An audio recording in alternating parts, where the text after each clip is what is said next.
Folks, we are live. Welcome to Talking Crit with none other than your regular host, Eric Tenkar, your bartender in the OSR, and the pizza munching, once a week work spouse, Bad Mike Battleotto. Now, you notice it's not a hotel room, No. and it's not a car, Nope. and it's not the warehouse. Wait, but you have seen this place before, and where have you seen it? This is our annual November vacation to the beach, and I have broadcast here the last two Novembers. So you have seen this place before. You just don't remember it, maybe. I'm going to prove that I'm near the water. Here, hold on. Whoops. Let's see. I don't think you can see anything, though. Let's see here. Uh-oh. Oh, here we go. We're going to try attempt something. Yeah, it's too dark. I don't think you can see it. I can hear it.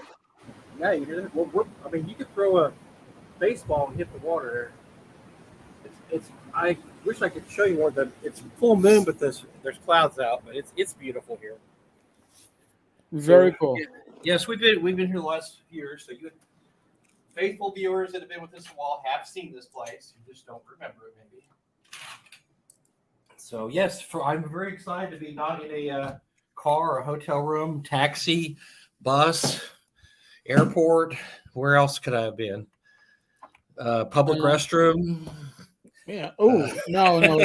We don't need our OSR gaming talk. No, that would be awful. Coming from the public restroom, that might be a bit of a And I'm also eating dinner because this is kind of an old condo, and the oven, we found out, instead of 20 minutes to cook a pizza, it takes 40 minutes.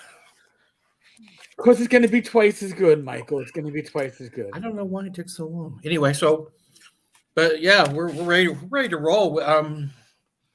We have some guests lined up for the rest of the month, but we're caught a little shorthanded. But we've got so much to talk about. So much.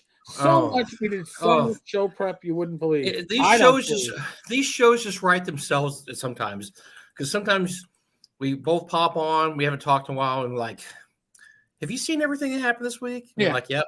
Have you seen the foolishness? God. Yes. So we're going to deal with a lot of foolishness, and I know there's some people are going to go, but you didn't deal with X foolishness. And you know what? There's only so much foolishness I can put on my plate at one time. So. And there's also something that I came across literally right before we did the show, right before we started, and I went, no, I'm thinking to myself, I saw two different pictures online. I'm like, no, they can't be at the same spot with the same people, because that would mean, and then lo and behold, they are. So we'll get into that. But we got to catch up. Oh my God, the chat. You people are chatting away. It breaks my heart. We love you.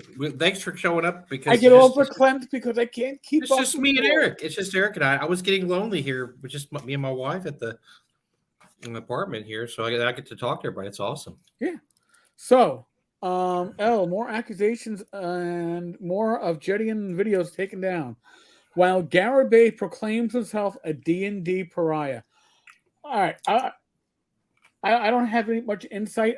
By the way, the Jedian videos, one of them I missed myself. I didn't get a chance to watch. But Garibay proclaims himself a D&D pariah.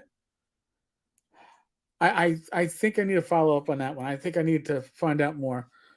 Please. Yes, an interesting week so far. Call us, Garibay. Tell us why you're a D&D pariah. Call Eric at home, and he'll ask him why. Yes. Garibay, call me from your car. Get in touch with us. We want to know. I'm impressed they give you a license, but call us from your car and tell us why you're D&D pariah.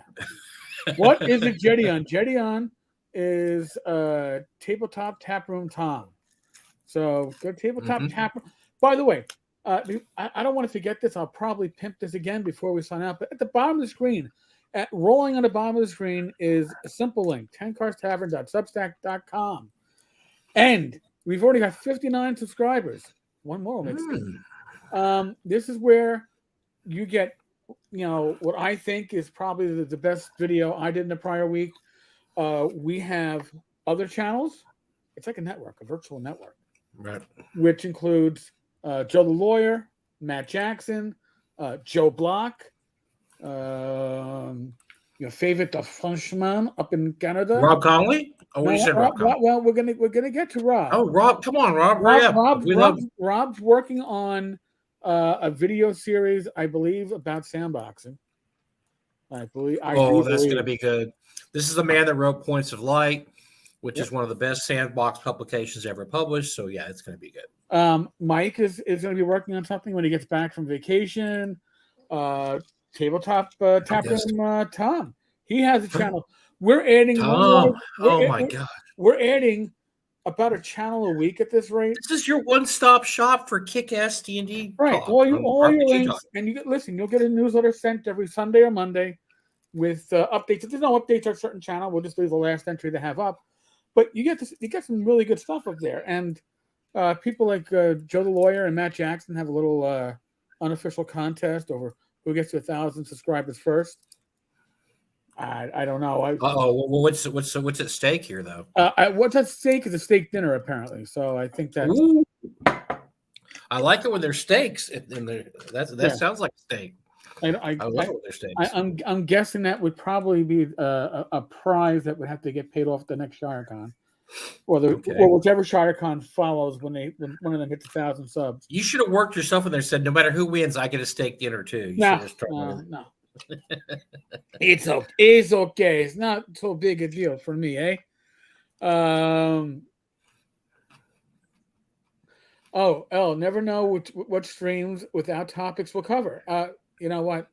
We'll be honest with you. Sometimes we don't know what our streams will cover because a lot of it's driven by you all, and that's simply honest. If we don't have a guest, Mike and I can come in here with 3, 4, half dozen topics, and get to one. Because we get derailed by we have taken left turns because of the audience, definitely. Yes, left turns. We've gone into traffic circles and just not left it. Just kept going around. Yeah, we just kept circling. Mr. Gunn, I rarely know what's going on at the best of times. I am blessed because I don't want to call them informants, but I certainly have a large number of people that will ping me on Facebook and Discord and various other methods of communication. To let me know about events that I don't always know, folks. I know Tenkar is omnipotent. No, I am not all-knowing. I do have a large number of people who keep me in the know, and I do appreciate that. Tabletop Taproom deleted 2 videos this week. Both were shared to Enworld. Both got quickly deleted. One about Mario Real. They were both also shared on Facebook. Yeah. They were shared on... I saw one, and when I was watching it in the background as I was doing something else, so I didn't really take notes. So, and Eric says he didn't get to see either of them, right? You missed them both. I believe I saw the first one. I didn't see anything remarkable in it, but what do I know? I mean, let's say remarkable, like why it would be down. But remember, there is a court case going on right now, and it is possible. Again, I don't have any inside information. I am spitballing here, but if there's an active case going on, it could be that attorneys from one side or the other, and I would say it's not from one side, but would have to be from the other, might have said, hey, could you take that down because, I don't know, maybe it has something to do with the case that hasn't been revealed yet. Maybe it's like, oh, wait, hold on a second. That's information that's due to us, but we don't want it out there now, so can you... There's a lot of things that may be revealed next year because they're just things that are going on that, when you get the law involved and they tell you to do stuff, you should do it. If you're an idiot, you won't. I mean, idiots don't. But most people will say, okay, yeah, I can't do this or I can't do that. I'm fine with that. And so a lot of this stuff is happening. We're just going to have to cover it later because right now we might not be able to talk about some things. Right. And there's a lot, listen, there's a lot of moving parts to any legal situation. And with what's going on broadly with Wizards of the Coast /TSR, I am quite sure there's been other people than I have covered the specifics recently. There's a lot of stuff that's been going on. There's been a lot of hearings via Zoom, and I would guess that there's certain stuff that's kind of in flux. So if you're peripherally attached to it, you may be under a court order. Not realize you are. So, Mr. Gunn, hello. If you look at what Thomas has been saying here, he is saying some stuff. I'm gonna get up there. Yeah, I gotta get there. So that'll probably tell you what you need to know when you get to the Thomas stuff. And good evening, everyone. John, hold on, we're getting there. Elle, I've seen enough. Yeah. Oh yeah, we had a lot of everybody's jumping in crazy. Somebody saying put on a belt, Mike. Oh. It was I did it for you, Al. It was all for you. It was a red moon. Wasn't it supposed to be like a? There's a full moon out here. There's a full moon right here too. So wow. I'll share either. I don't care. It's fine with me. So. It's okay. Oh, I don't want to get Eric. Totally demonetized. Listen, my spouse cannot be sharing that in public right now. Good evening, Paul. Good evening, Tom. Yes, Tom, we're catching up to you. Public restroom. Yeah, we'll get you. Would be very New York. Listen, good luck finding a public restroom in New York. All right. You have to know where to go. What do you got there, Mike? Buffalo Trace. I'm hoping Buffalo Trace decides to sponsor my drinking for the vacation. I haven't opened my bottle up yet, and I've had it for a couple of months. Good stuff. I just opened mine up so if I can enjoy it on the vacation. It's already it's already getting down a little low. That's why I'll be having a good time. Might have to slow down a little bit. Ouch. Tom, video's down temporarily. No comment on why. Again, I was spitballing. I have no inside information. Just saying there's an active case going on, and I think that is, relevant in general. It's a Denny's kind of night. If I told Rachel that, she will not do Denny's. We did it one night at North Texas. So can I tell you a quick Denny's story? There's a Denny's here on the island. There's also a lot of excellent seafood places, a lot of excellent. We ate at some of the most authentic Mexican, Tex-Mex, authentic Mexican places you'll ever eat the last few days. And we ate, and we went to the seafood. They have a shrimp festival here because my grandfather, who was from here, was a shrimper. And so when they grew up, there was shrimp here. That's what this community was known for. Portersville. I thought you said stripper initially. So they have these great restaurants for these seafood places. They've got Mexican places, and there's a Denny's on the island. And Denny's, the same Denny's everywhere. We drive by the other day, and the Denny's is packed. Why? There's so many choices here. It blows my mind that people will just default to Denny's. Like, moon over my hammy, and so let's go. I mean, there is literally a dozen other places to eat here. There is a gas station here that has the best breakfast tacos you've ever had in your entire life. Really? Yes. And nobody there speaks English. You got to point because we're dumb Americans. We don't speak Spanish. You got to point stuff, and they're just incredible. And they've got stuff back there that I'm pretty sure is brains and parts of bodies I don't really want to eat, but they also have all the traditional Mexican stuff. And there's people in Denny's. I don't get it, man. So I don't understand. And then when you go to our convention, all the wonderful places are already eating the 5 mile radius. There's a Denny's across the street, and every night there's always one guy that's like, "Hey, let's go over to Denny's." I'm like, are you insane? Why? Oh, if you don't drive, because it's close by, you can walk across the street. I mean, I guess that's why. But it's freaking Denny's, dude. That's last resort shit there. I mean, it really is. That's last resort. I'm not saying their food's horrible. It isn't great, though. And it's just, like I said, if there's nothing else around, I might have a McDonald's, whatever breakfast, Egg McMuffin before I went to Denny's.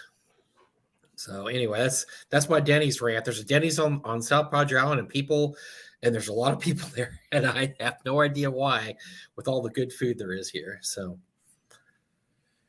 you got me. Their food is horrible. Yeah. So I would. So there's a couple of things I'll eat on their menu, but yeah, that's other than that. And I haven't been there in years because I'm not eating there. Moon's over my hammy. Oh, by the way, Al, that's a very good point. The biggest geekest are friends of the show, and yes, I need to reach out to them and have them get put onto our virtual network. It's growing. It's great to see that. And the idea is, you're part of the network. You share the link. You start experiencing different videos, different channels. Find what you like. It's not a zero-sum game. I know people often talk about, oh, it's a zero-sum game, and if somebody publishes something, then I can't. No, it doesn't work that way. It doesn't really work that way. Oh, when you're scrolling through can I show you can I show them what I showed you? So I did bring some gaming stuff to look at. And there's a series called Alone Against by Chaosium. Now, years ago in the 80s, they had two. One was Alone Against the Dark. The other one was Alone Against the Ice, but they changed it to the Frost in the reprint. These are reprints. I got them because it's solo gaming. I can solo game Call of Cthulhu while I'm here because my wife doesn't game. Yeah, they also have a couple. They have a couple of new ones too. They included the first one in the new starter set, I believe.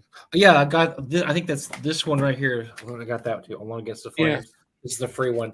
There's also one called Alone Against the Tide. Now, I brought that last year, and I played it 3 times. The first time I died horrifically without finding out too much. The second time, I found out a lot, and I saved stuff, but it wasn't the best ending.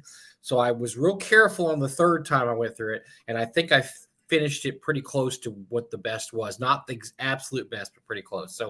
So yeah, there's a lot of game. These are really nice. I highly recommend those. Very, very good. And then one of our buddies by the name of Joe Block, I finally got my Kickstarter. Woohoo! So I brought that Adventures Dark and Deep, Swords of Cthulhu, and just to support Mr. Block, who I love his stuff. I got some of his one-shot adventures from Drive-Thru. And I got them in written form because, I like PDFs, okay, but I like to flip through stuff. So I've got a lot of reading material. This is my gaming reading material while I'm here.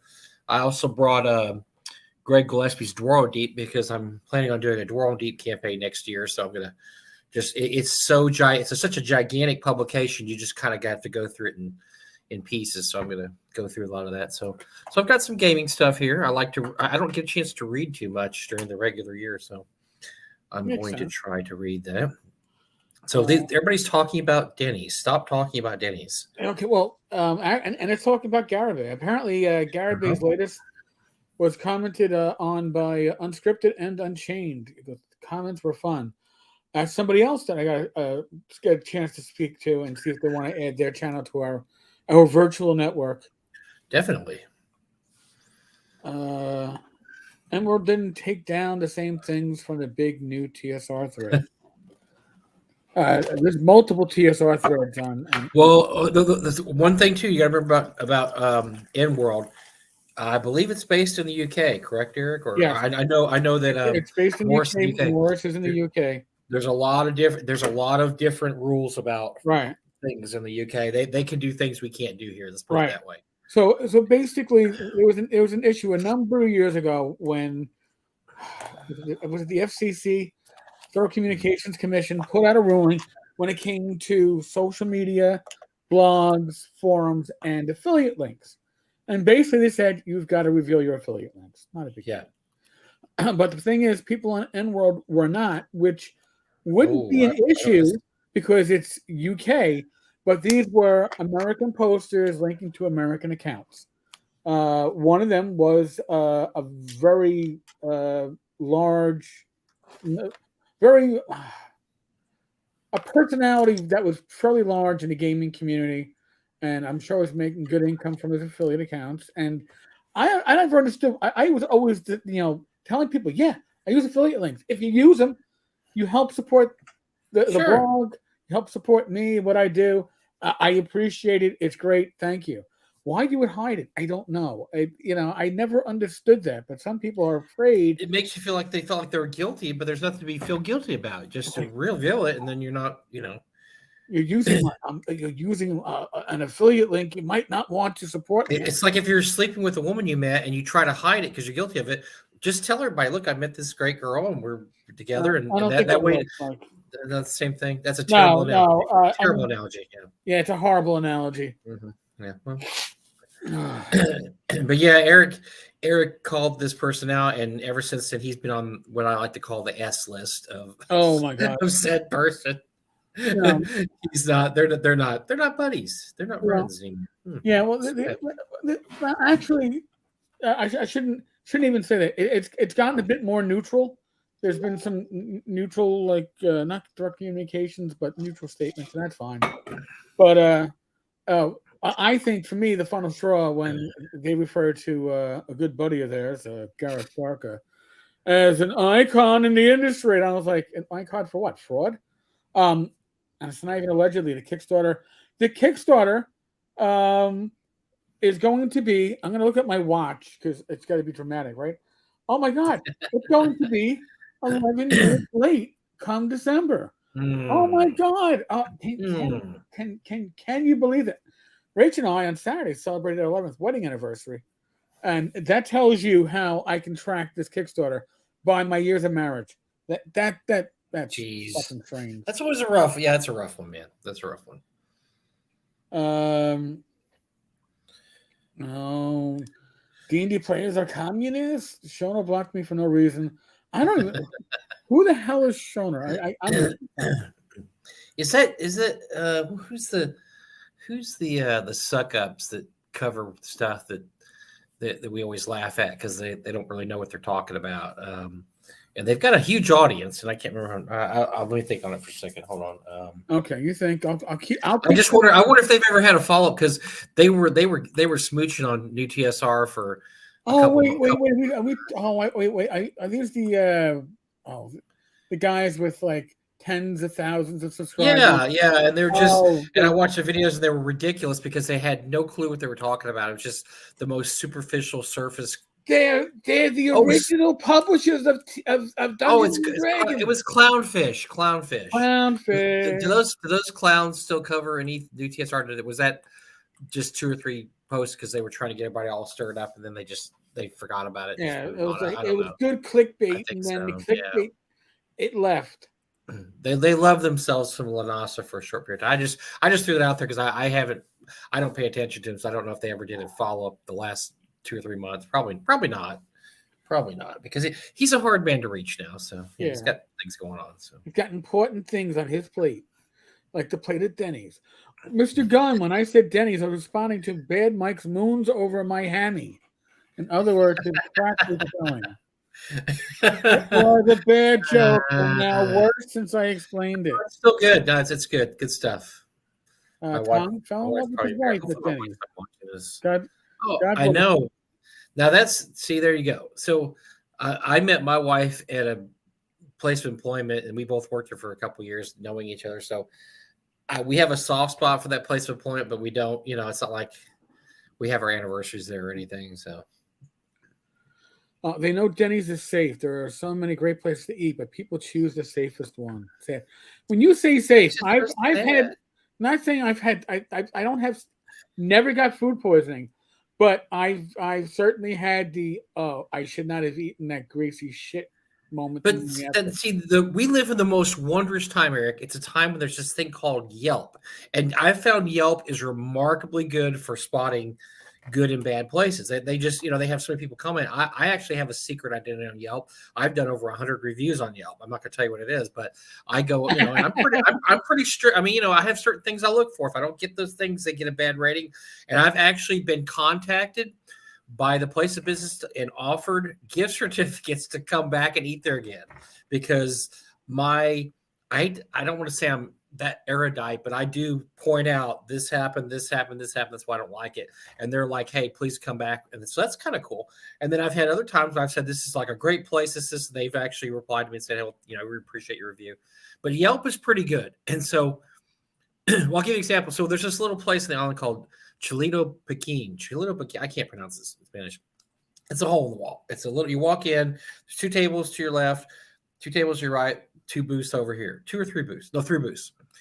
And that's it. And you walk in, everything's in Spanish. Everybody speaks Spanish. You point your stuff on the menu because my wife and I, they call the table, they go, habla español? No habla español. But I want the Mexican plate. I want this, that. Greatest food you ever had, Eric. But I mean, authentic out the wazoo because these people, it's just authentic. But they don't advertise because everybody that's Hispanic on the island knows them. So they get the Like when we walked in, and so this is probably something you know, and we've talked with this, Eric. Who knows the best restaurants in town? Police officers Yep. and mailmen. Sometimes Yep. fire departments too. So we walk in, the entire Valley Fire Department, police department is eating at a table. And so we're like, okay, all right, we know this is good food, right? Right. But remember, you have your rule about the food. It's either a lot of what's that rule? It's a lot of food. You either eat well or you eat cheap. All right, and cops always. I've worked with some amazing cops, and they would know. Hey, listen, we're going to sit down and we're going to eat really well. It's going to be. It's not going to be cheap, but you're going to leave there and go, holy shit, what a great meal. Or I've worked with cops who knew how to eat cheap. And sometimes you just got to eat. Yeah, you just got to get something to eat. Food was acceptable. It wasn't anything to call home about, except for the fact that, would you believe I just had a full dinner for, $275 plus tip? And that included like drinks So or whatever. let me tell you. So Eric, this is a place that's both cheap and good because their special every day is $7.99. We went in and got the Mexican plate yesterday. We had 2 enchiladas, a flauta, a taco, beans and rice, and a it wasn't quite it's kind of a chalupa thing. We were 3 different kinds of sauces and chips in salsa. $7.99. And it was absolutely incredible. So if you know what but look, I didn't know this place until I looked up on Yelp and like, okay, best Mexican places, in the Valley. Oh, here's one. And it's right down the street. And it's right next to a nail salon. Maybe the same people do your nails and they also run over and make your tacos. I don't know. but so yes, I understand that Denny's is a known commodity, and it's the same way. Look, I've been to small towns before, and there's like a hole in the wall in a McDonald's, and sometimes I choose the McDonald's because I'm like, they don't get their food from McDonald's central warehouse. It can't be.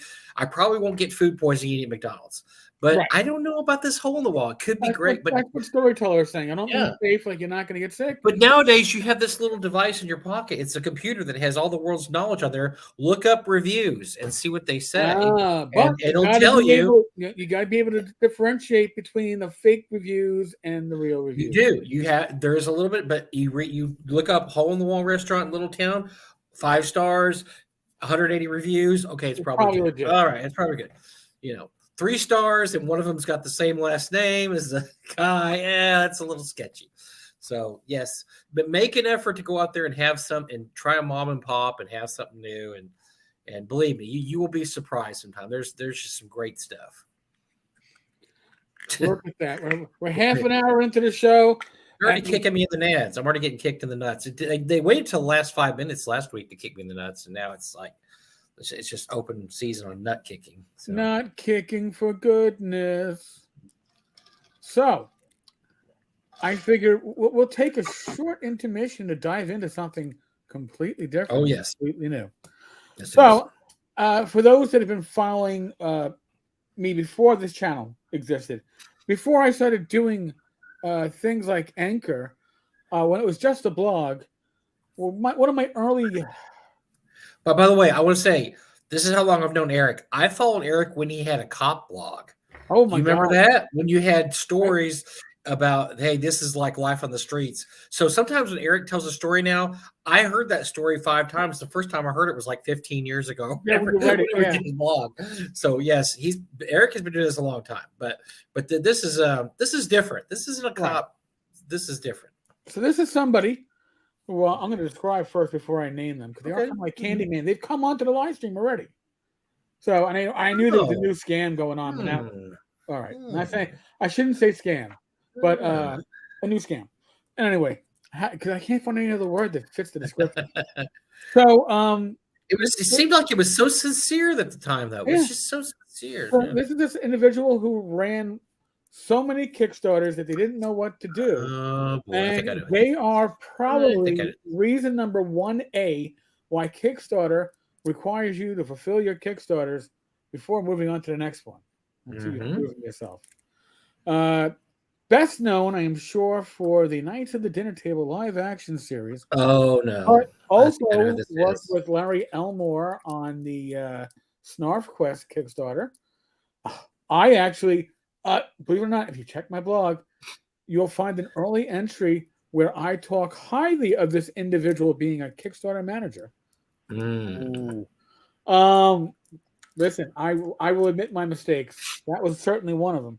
Are we No, talking about the author of Mutazoids? Is this the oh same? yes, Univoids from Wit I think I Productions. know who this is. I think I know who this is. He's gone by many names. He used to go by He changed his name quite a few times. He right. changed his name. His legal name, though, I've seen the legal paperwork for one of his LLCs. His legal name is still Kenneth, but it would be Ken Whitman, affectionately known as Wit Whitman amongst, I guess, the people that have He's been. back, baby. He's back, baby.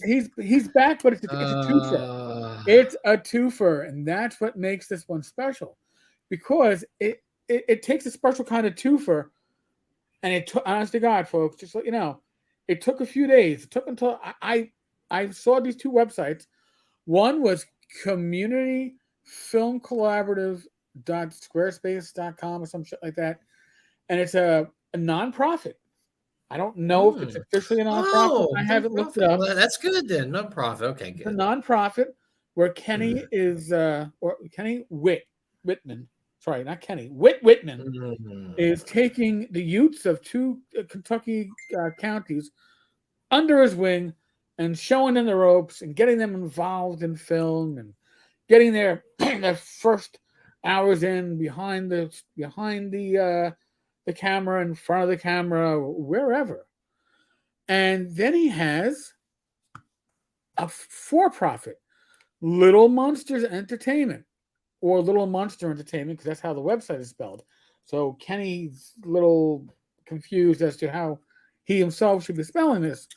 So, and I'm looking at this, and this is where you can spend $299 to appear in the film.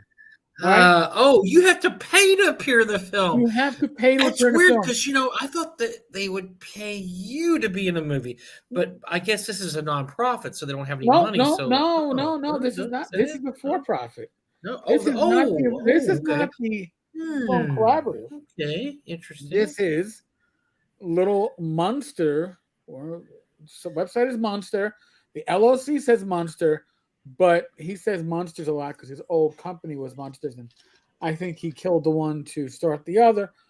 In any case, okay. So, and I looked at these two and I went, "Oh, that's interesting." Now we already know from the past that Kenny was using the equipment that he purchased with Kickstarter money from the community.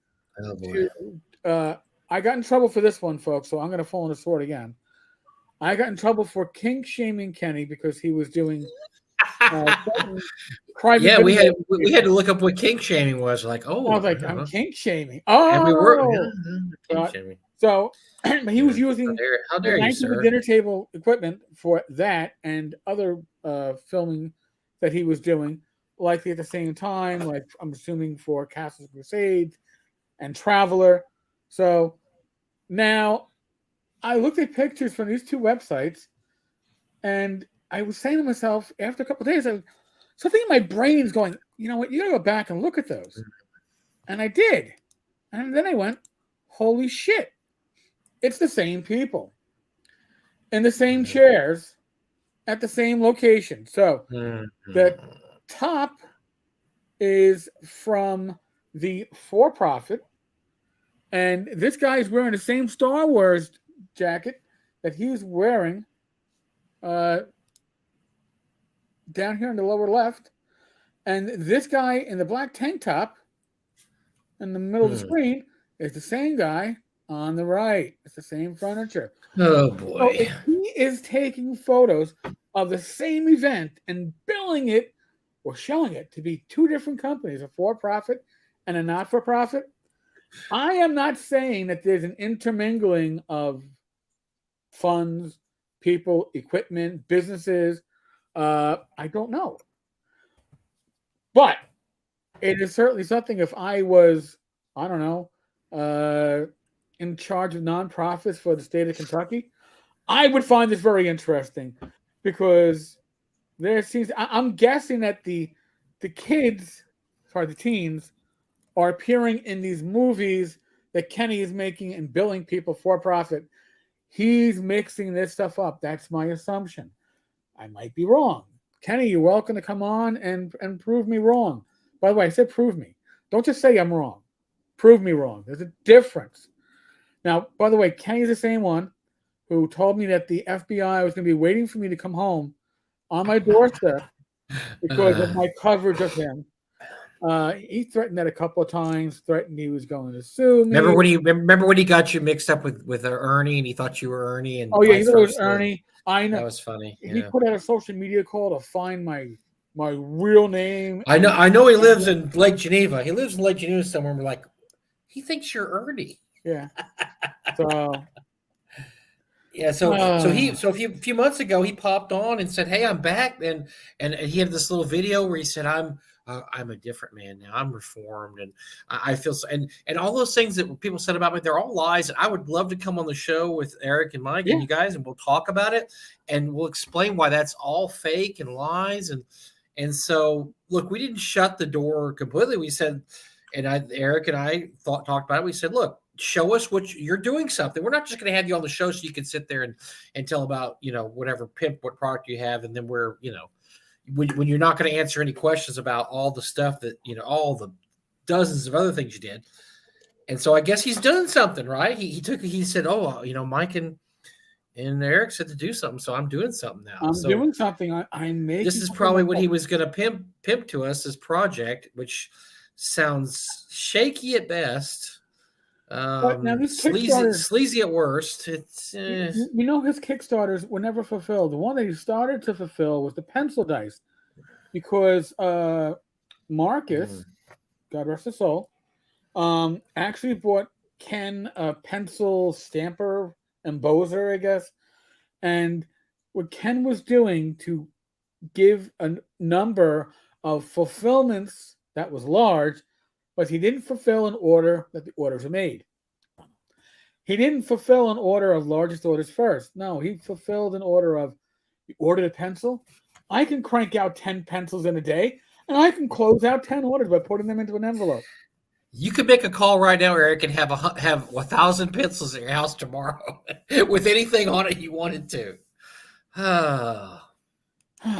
That's right. Ain't that hard, folks. And so basically, let's just boil it down to the fact that there's a guy that used to be legit a long time ago, slowly worked his way into not being legit, then reneged on half a dozen Kickstarters, then disappeared for a while after making threats and saying he was going to screw everybody. Oh, remember when he was sleeping in the back of the Marcus King's store? I mean, he's gone through the ringer, folks. He's been all over the place. And by the way, somebody took him to small claims court in New York State over the Knights of the Dinner Table live action series, and it was revealed the testimony that Ken gave as to why he couldn't finish it. It's because he had put the hard drives, maybe even the equipment, but I don't know, the hard drives into a friend's barn, not a garage, a friend's barn, and I guess Miss O'Leary's cow came in and burned the barn down, and therefore the hard drives were lost. So, is it plausible? Well, plausibility and truth don't always intersect. So, look. Okay, so it's implausible to the point that it. So if it happens once, like if I call you next week, Eric, and say, "Hey, there was a fire at the condo and my computer burned up. I can't do the show." You're going to say, "Oh, wow, I have a history of not really lying about something like that. That seems like far-fetched that I lie about it." If I did that the next 8 weeks in a row, you'd be getting a little suspicious and like, maybe Mike doesn't want to be on the show anymore or something. Yeah. This is really weird. My cat. And the next week I call you and say, "Oh, my phone blew up." And then the week after that, I get in touch and say, "Oh yeah, my iPad's gone too." And you're after a while, you're like, okay, that's the problem with Ken is that this just went on so long and the excuses got more and more ludicrous and more and more ridiculous. And just after a while, you're just like, what's next? I mean, what is he going to pull out next? Right. Which kind of resembles another company publisher person, but Well, we're not going to go into that right now. Yeah, that guy that guy's his go-to was something died, whether it be a long lost relative or a pet. And at a Yes. certain point, I think he had Gone probably 8 or through. 9 pets that had died. And so yeah, I really couldn't get through this month because my pet died. And you're Yeah. like, okay, that happens Gone once. I get it. They canceled my Yeah. class I was teaching, so I couldn't work. You have more And then time. like the eighth pet that dies, you're like, okay, you're living on a ancient Indian burial ground, you're cursed, or you're living on a nuclear waste dump, or you're lying to us and pets aren't dying and you're just not getting the shit done. Well, that Ken's the same way. After a while, the excuses get so ludicrous that you're like, okay, dude, just fess up to the, and he wouldn't fess up. And which is why, I don't think we give him a full break, but the Mike Nistel Kickstarter debacle, he did come out eventually and say, "Look, I spent all the money; it's all gone. I'm a bum." He basically said that. I'm a horrible businessman, and anybody I'm a terrible who money businessman in the future is a fool. Yes, and guess what? He's never. I don't think he's ever had a Kickstarter again because he's pretty much finished in the gaming industry. That's the kind of honesty I can appreciate. Just tell me what you did something wrong. I'm sorry. I'll never do it again. Out. And these people that keep going on and on with their 8-year long Kickstarters, 10-year long Kickstarters, it's ludicrous, because it's just so obvious what's going on. You're not fooling anybody at the point. I guess maybe there's one or two long true believers that may still be on there going, boy, I'm really going to get the Buckeye Banzai. Did I say that out loud? That ship has sailed. The Buckeye Banzai. I'm sorry. I didn't mean to bring that up. Somebody else apparently has the license to it now, so that one got totally fucked up. Yeah, and my excitement over Far West is not is it dissipated by now? That campaign that you have on hold, it's just going to stay on hold now, or probably never going to get started. Tom, yes, we're talking about Ken Whitman, the guy doing the travel TV series pilot. It was only a pilot. It wasn't. He was hoping though to sell it to Netflix or something like that. Oh boy. Yeah, he's back, but he's preying on a different audience now. He's through with gamers. I guess gamers are onto the sniff of failure that the scent of failure that's all over him. So he's not Elle says King Shaming is making fun of furries. What's wrong with that? What's strange about furries is my niece is in 6th grade.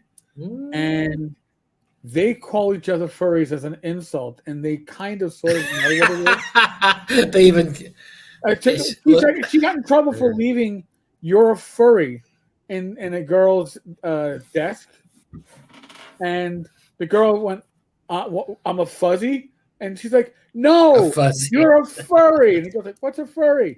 You dress like an animal." I was just like, Shannon, why do you even know about furries? Yeah, where did you hear this? Good Lord, yikes. Yeah, so it's out there. It's out there, man. But yeah, it wasn't furries stuff that was going on with Ken. It was more standard, intimate, private stuff. And I was king shaming because I dared report on it. So I just wouldn't want to use that equipment again in a more traditional movie setting. Mr. Gunn, I am okay with normal perversions, but furries, hell no, that's just sick. Yeah. And then you got and especially the furry shedding, but I'm not going to get into that. Furries looking to each other's dead. But by the way, so he was the reason we kink shamed. I don't know if it was furries. It was the fact that he was advertising. He wanted to film couples. Yes. Getting it on, and he would join in if they felt like, hey, we need a third in here. Right. So that was that, and we're like, that's kind of weird. And we're like, oh, you're not allowed to say that's weird because you're kink shaming. That's just his kink. We're like, all right, well, you're right. Whatever you want to do. Yeah. So I don't know that anybody was wearing a Wolverine mask or dressed like Wolverine and Storm, or if they had a squirrel head on or anything like that. I mean, we don't know that. That's nobody was there to say if that happened or not. But so that. But yes, furries. But what's sad is I think the furry community kind of got. Remember when D&D kind of got tarred with, hey, they're a bunch of devil worshipping weirdos, and then we had to get past that. I think furries got tarred with they all meet together and have furry sex. Which if they have these conventions, and a lot of them just go around, they just hang out. I think the people that do weird stuff is probably a very small minority, as in most cases, but it's the most sensational. Right, people got to talk about it. So, it's not like I'm defending furries. I'm not. I guess I'm just defending the fact that I know this has happened to the D&D community before, where they take one small thing and that's everybody. Like you say, the OSR is full of horrible people, and then it turns out that no, they're not. It's just a very tiny minority of people that say they're in the OSR that actually have never published anything that might be useful. And yet you get these videos calling the OSR is dead, and these are terrible human beings without looking at the entirety of the OSR. So 95% of it's fine, and like most other hobbies, 5% is a bunch of probably some weirdos. So anyway, I didn't tell you this one, and this could be on par with the furry stuff. It kind of is.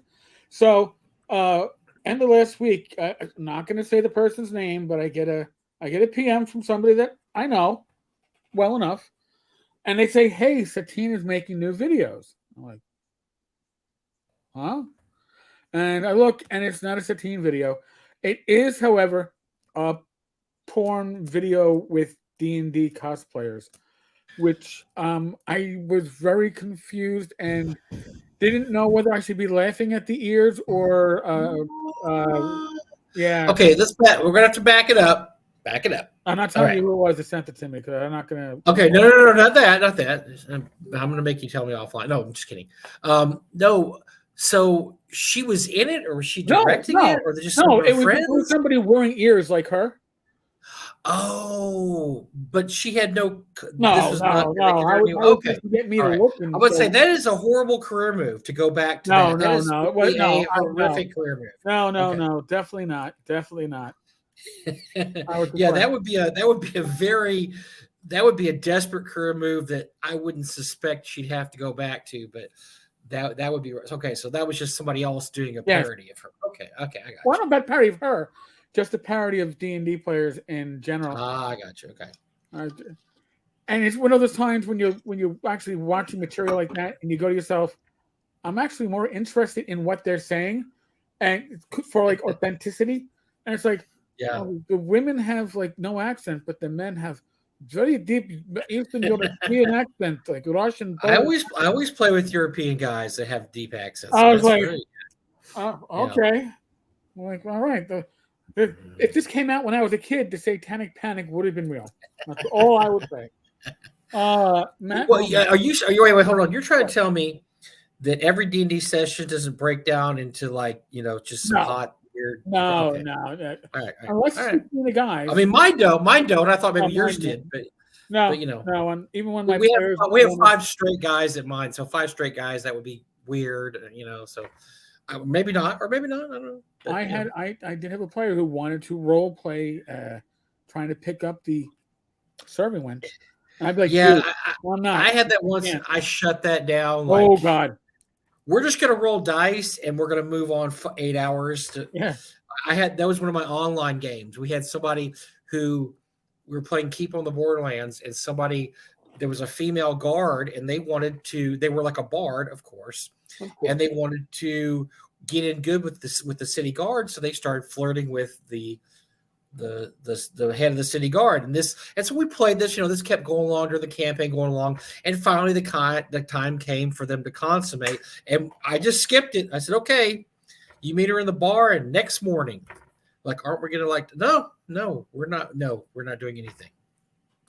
We're just saying everything went great. Whatever you want to have happened, happened. Let's just put it that way. Yes, you fill in your own blanks. Yeah, you fill in the blanks. I don't know, but you tell us.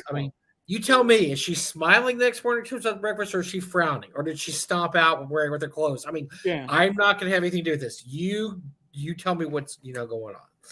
So yes, that should be a cardinal rule of role play. Who was it? By the way, just how we mentioned that.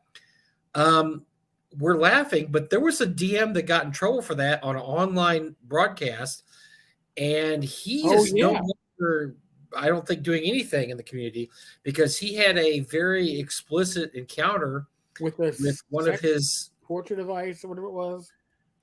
I don't remember. Do you remember the guy's name? Yeah, he had a very successful. So he ran an online game, and they had thousands of subscribers, and they would, they kind of did what Critical Role does.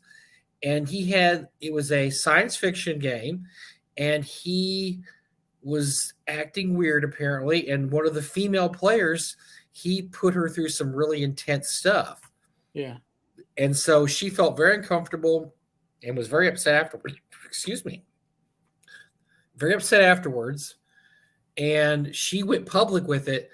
And this guy got booted quicker than you could imagine. That's a huge no-no. So, yes, that he should have done what I did. He should have just said, "Okay, next morning, what's going on?" But he should have been.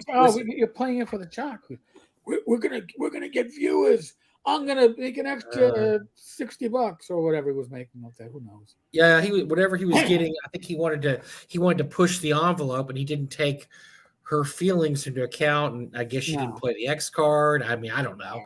But yeah, I can't remember the name. All this stuff happens, and I don't keep detailed notes. But yes, it was a big scandal for a short period of time. We probably did a show about it because it was that long ago, and it was just like, oh man, dude, yeah, you went a little too far there. So yes, that does happen. Probably not very often, but it happens. So L brings it back to topic. Gimp Mask is what Giantlands guy walked to a convention to promote it, right? So thank you. Yeah. Here, since we're bringing up Deinhardt, and thank you for the segue. So a couple of months ago, maybe 2 months ago, Deinhardt was there was a fire sale over at the warehouse garage bedroom where all these things were, and somebody, I don't know, put burning embers on the boxes and damaged 1/10 of the remaining Giantland stock. Well, guess what, folks? The website, last I checked, and last I've been told, the website is down. You cannot buy Giantland at this point. Now, that would be upsetting if it was actually a decent game. It is not. But what's more interesting is that this individual in question, who was Deinhardt, remember, chief communications officer for New TSR for a while, and he was going to be building his theme park. Remember the Giantland theme park that Jim Ward was all excited about being a part of? Oh, boy. Deinhardt right now is working at a community college, I believe, in Florida as an assistant professor in film. Oh, so this is not going to happen. You're saying this, you don't think this Giantlands thing is going to happen? I don't think. Well, listen, Giantlands had no legs, literally. We tried to generate characters for it and got about 90% in before you and Skeeter said, "Fuck this, I can't do it anymore." I'm not saying you can't generate characters for it. I'm saying it's a chore and it's ludicrous. And you can't. The system isn't playable. No, it was not. I'm sorry. There was no. I mean, I don't know. Maybe someone that's an expert at it could have ran us through a scenario and have been fun, but that's not why you buy a game. You don't buy a game so it'll be fun. And I'll give you an example. This is actually a very good game, Empire of the Petal Throne. Great game. It's been around as long as D&D. Incredible pedigree. I know one of my buddies, Victor Raymond, runs it at conventions. He always has a full table. I don't think I could run a venture with it. I've read the rules, and they're extremely dense, extremely confusing. I just can't do it. And so that's not the game I've ever played, and a lot of people have had the same issues. It's such a dense world and history and background that people just they just can't pick it up and play it. It's not Tolkien. It's not Conan. It's a totally different thing. It doesn't mean it's bad. It just means it is hard to get a start in it. And that's not the kind of game you necessarily want if you want a commercial game. And that's the same thing we had the problem with the Giantlands. Yeah. Well, and Giant It's Land is rough. inconsistent. I mean, Yes. if you are going to have one category of attributes, one attribute where it's +1 at this level, +1 at this level, and +1 at this level, and another attribute is +1 at this level, and now you're a total of +2 at this level, and you're a total of +3 at this. You're not be consistent in your presentation. If there's any rule in game design besides like I don't know balance, which is a fallacy anyway, it's at least even if you're gonna do it wrong, be consistent in doing it and how you do it wrong. So Well, and one of the issues was he used die 100 abilities, which that's not impossible to use because Chaosium, their basic role playing system uses die 100. It has for 40 years or 30 years, and never had a problem.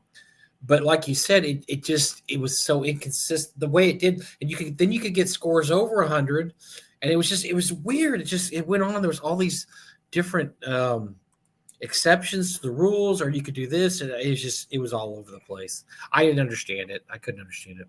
oh geez. And Ellis says at 2,000 subs, I have to run a game from Mike, Joe, Glenn, and Skeeter. That would be fun. That would be delicious. Oh my god.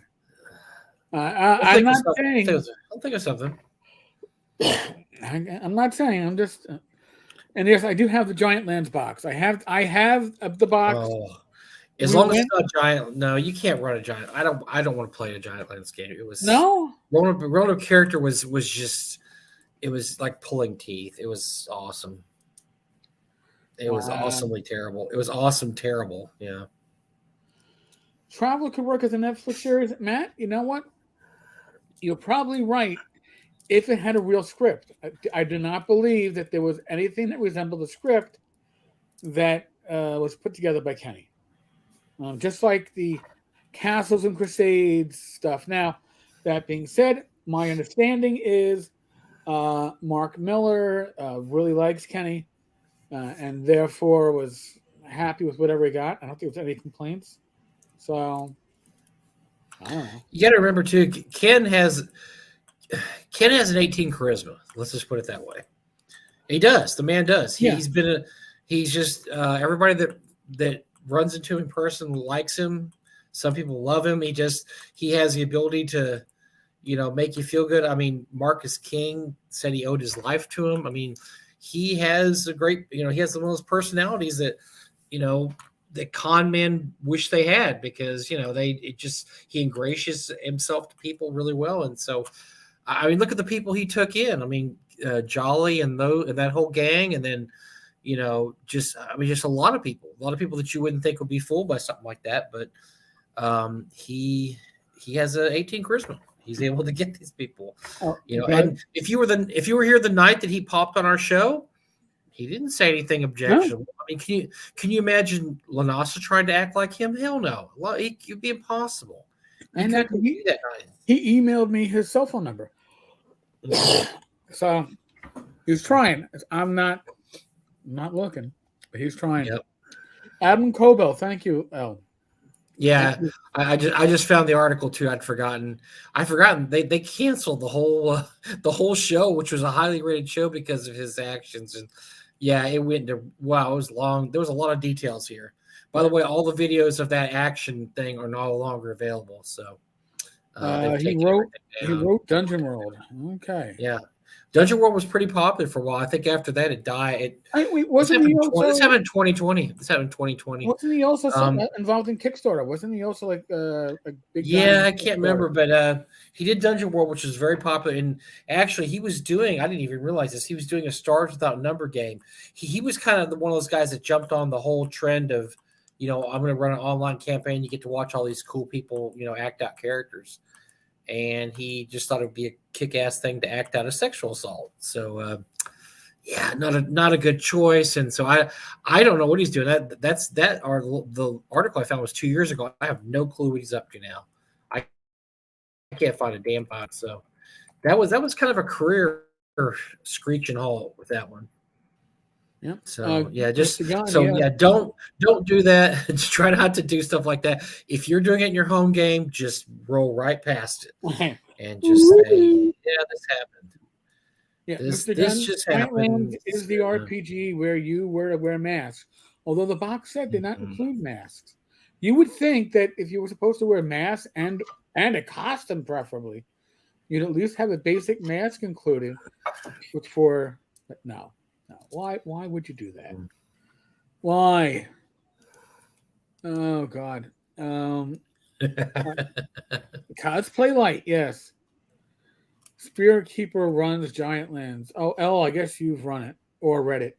Mhm. I don't think anybody's run it. Except maybe Jim Ward at Gary Con, right? Wasn't he running it? Yes. Well, I don't know. Gary Con, you mean this year? I think he did run it this year. Yes, I think you're Yeah. right. And if he ran it, I can almost guarantee you he was running it like how Gary ran D&D. Not the rules that you knew, but the rules that he used. He was running it with something he was comfortable. There's no way on God's green earth that he was running a by the book campaign of Giant Lands. He look. I've played in games with Jim. He doesn't do anything by the rules. He doesn't do Metamorph Alpha by the rules. He doesn't do Gamma World. He like you said, Eric. He does his own thing. So Right. he was running Giant Lands with quote marks.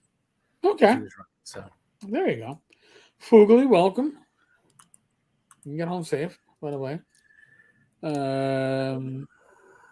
Jim Ward turned into a furry. no, he wore masks for his Giant Lands game. I would not. No, that's not Jim. That's not. But That's Jim not wore a his, mask running the game. I saw pictures. yeah. He wore Because Jim was fine. He was financially talented. For those who know Jim, he is very sick and he needs money for medical care, even though he's on Medicare. I mean, he's over 65, but he still needs money.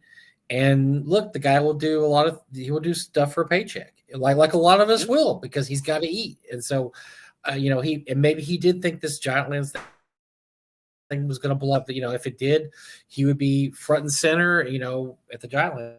And so I just find it hard. I can't bag him too much. He's had it really rough the last 5 years, and he's desperate for money. I mean, he just is.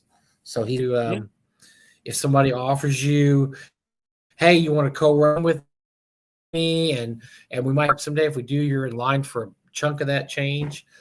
It's hard to put yourself in that position and say no, you wouldn't do it. So very true. So hard to blame him for that. It really is hard to blame him for it. We're pretty sure it was. We are more sure of that than we are for people that have posted for a certain non-publishing game company on social media. Just saying. Tom, I would plausible deniability. That's a good one. Yeah, well, it wasn't me. I didn't do that, man. It was some dude with a mask that looks like me. It was a bald, fat white guy with a beard. I mean, look, there's a million of us out there. Come on, prove it with me. That might work. That might work. You never know. We're wearing a North Texas RPG concert. Well, hey, there's a lot of those shirts on the back. I don't know where that came from. I have no clue. I auctioned that one off. It was bought by my wife gets mad sometimes because I have a bunch of shirts that have my name on the back of it, and she doesn't like random people knowing my name. But but what are you gonna do? I got lots of shirts. I mean, what are you gonna do? Now, all right, this is totally off topic and probably inappropriate, but I worked with a detective who actually had her name on the back of her neck, and I just I'm not even gonna I'm not gonna touch on that one either. Not gonna go there. But I was just like, if you can't remember your name, you're in trouble. Is that so? When something's happening, they'll remember your name. Yeah, I can't screw it up. I'm guessing. Oh yeah. Don't. They wear masks because they save on makeup.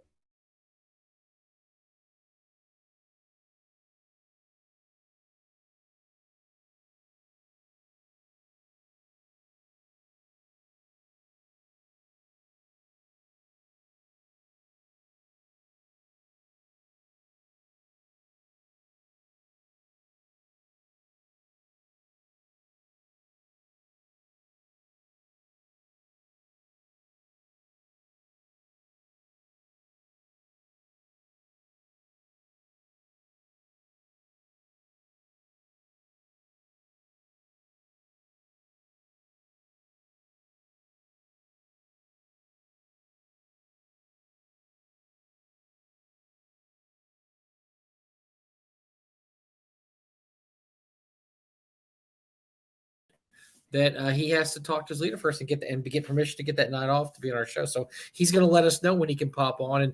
And also I'm just going to throw this out there. Gary's not. I don't see Gary on here. He's not listening, but Gary gets mad when I reveal special guests. But Bill Barsh is going to be a special guest at the con, but actually so is Ben Barsh. Ben Barsh. I asked him to be a special guest. He's done a lot the last few years. He's done a lot in the OSR, done a lot in gaming. He's done a lot of 5e stuff. He's a rising star in this industry, guys. And so he's going to be a special guest in North Texas along with his father. So and I remember when he was this short. I was about to say, I mean, we saw him grow up at the con, but Gary is here. Damn it, I'm busted. Oh no, Gary busted. Oh, damn it. He's okay. He was waiting for that. Don't beat me up. Don't beat me up. Oh, Gary.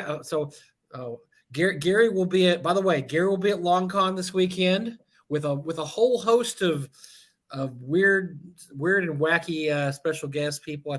Bill Barsh is going to be there. And I saw that Liz and Mike Stewart had to cancel because unfortunately Mike's father passed away. And he passed away yesterday or today. I'm sorry. And so they can't be there. But yeah, gosh, I think my brother's going to be there, and of course Eddie and Matt will be there, and Ben Burns is going to be there. It's going to be, if you're in Texas, East Texas, you need to hit Long Con. I'm going to unfortunately miss it this year. I did check plane flights just because I was feeling the tug of gaming, but I waited too late, and they're like $500 round trip, and I'm not going to do that. I don't know if Ella is. I saw the cameras go out for me for like a second, and then I got the spin. I came back, and then Mike went out for a second. Oh. Is Mike saying the stream heard nothing for the past 5 minutes or cans black? I don't believe that Mike. Because Gary heard Mike, so that tells me you're a liar. Yeah. You're a liar. No. Anyway, so long con this weekend. Gary's going to be there with a host of other people. Check it out. Bill Barsh will be there, and some other celebrities. Minor celebrities. Carl's going to make an appearance. If you don't know who Carl is, Carl is the skeleton. The skeleton. Carl the skeleton. Oh my God. Carl the skeleton will be there. Who's become he's almost as famous as Ben Barsh's hair at this point. Yeah. Carl the skeleton. And yes, James. James Spahn jumped on to just crap all over our show. That's great. Yeah, by the way, James, we want to get you on a show this month because it's long past time we did a James Spahn show and talked about what's up with you. So and I know James have your guys call my guys. We need to find a Wednesday night you can show up for 2 hours and talk about games and gaming and projects. So just plan ahead. We want to have you on here.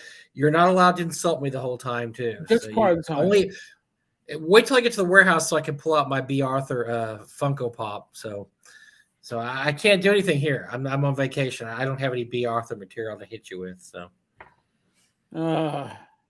Gary's wife will be there. I'm sorry. Gary's wife's lease is cool. John Lyle will be going. For those of you who know John Lyle will be there. My brother, like I said, Ben Burns will be there. Big Etten Games will be there. David Donahue. So if you like old games, he's always got tons and tons of stuff. So apparently we're gonna have to watch the replay to find out. Oh, James Spahn said projects. I just put out a new book yesterday. Yes. Yes, well, come on our show and talk about your new book, dude. I know. I'm out of town, James. I can't check my mail until I get back in a few weeks. So James sent me a present, and I'm bummed out because it's probably some B. Arthur news or something. Is it fake poop? Oh, that's another. I think B. Arthur, when she was in her mod days, she did a swimsuit photo, kind of like Farrah, and I think he sent me a copy of that. I'm so bummed. I'm just so bummed I missed that. So. We'll see. My wife's giving me the thumbs down over there. She doesn't approve of my B. Arthur fantasy. Elle makes a good point. StreamYard's having problems due to election streams. They can't handle the volume. That is could be. Fun. I do know. I'm moving very slow. I'm very slow here. A lot of the YouTube channels do use StreamYard. It's a very convenient way for the technically disinclined to be able to have a guest on their show. to have Yep. more than one talking head. So yes. Yes, that probably is true. It's yes, even though election's over, believe me, it's just beginning. So Uh-oh. if you want to save your sanity, don't just check in about a month or so when they've figured everything out. And so that's it. You can just get back to your regular life and do your regular stuff. So Black. but yes, I want to have James on. James need to come on, and then and we need to get Ben Barsh on. So we've got a few people on the wings here. We need to make sure. Yeah, Cal, if you have a link, you won't be able to put it up, and I'll never see it. You can, if you want me to put it up, you got to either hit me on Facebook or on Discord, and I can put it up because it'll go right to the spam folder. Because YouTube doesn't like the links coming up because too many people, I guess, were putting up Pono stuff with it. But Golden Girls gangster style. This nice. is Gangman style. Oh, game style. That's just gangster style. It did, gangster, but I don't think Oh, gangsta. I was thinking of the South Korean. Nice. Okay. Yeah, gangster. Okay. I'll do gangster style. I'll take on any of those. He wants 100 nude pictures of Bay Arthur and a bucket of cottage cheese. Ew. You bet.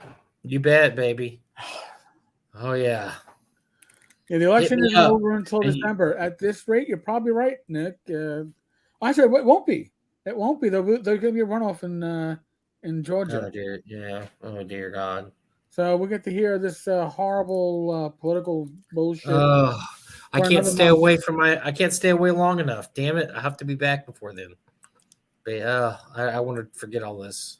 I want to come back when it's all done. James, he says, just do a search for them. So just do a search for them. They're a Texas company.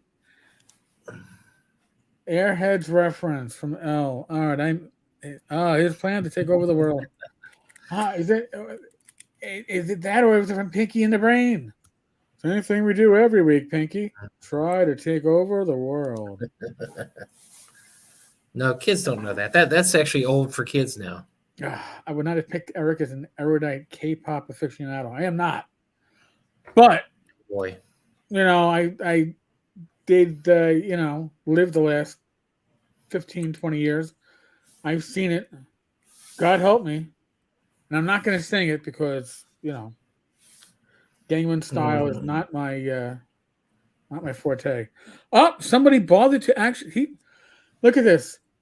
Mike, we have it. Hey, they're back. And here's the thing: they gotta wait 20 minutes to get in. So now I gotta go. Whoa! I gotta go to the video. Let me click the link here quick before I do that because I want to see. I don't think there's an actual link, but there's not. Well, how do I know how to find sex find XYZ if there's not a link? What am I supposed to do? I don't know. My hot photo here, and I'm there's no link. Okay. Great. So now I gotta go. That's a bait and switch right there. Yeah, hold on. Thanks. Let's see. We will. It gets lonely here on the beach. Come on. We will remove. Oh, if I remove the one, do I remove them all? Apparently. No, see that's a terrible name. Sex Find. It should be Sex Fiend. I couldn't. That's a much more evocative name. I couldn't buy an E. They told me there were no E's. There's no buy an E, so I could use a name. I said Sex Fiend, and they and it went on to the next person. It's like Ellis Island. Ellis Island. They changed your name. That they sent in Sex Fiend. They're like, no, that's Sex Find.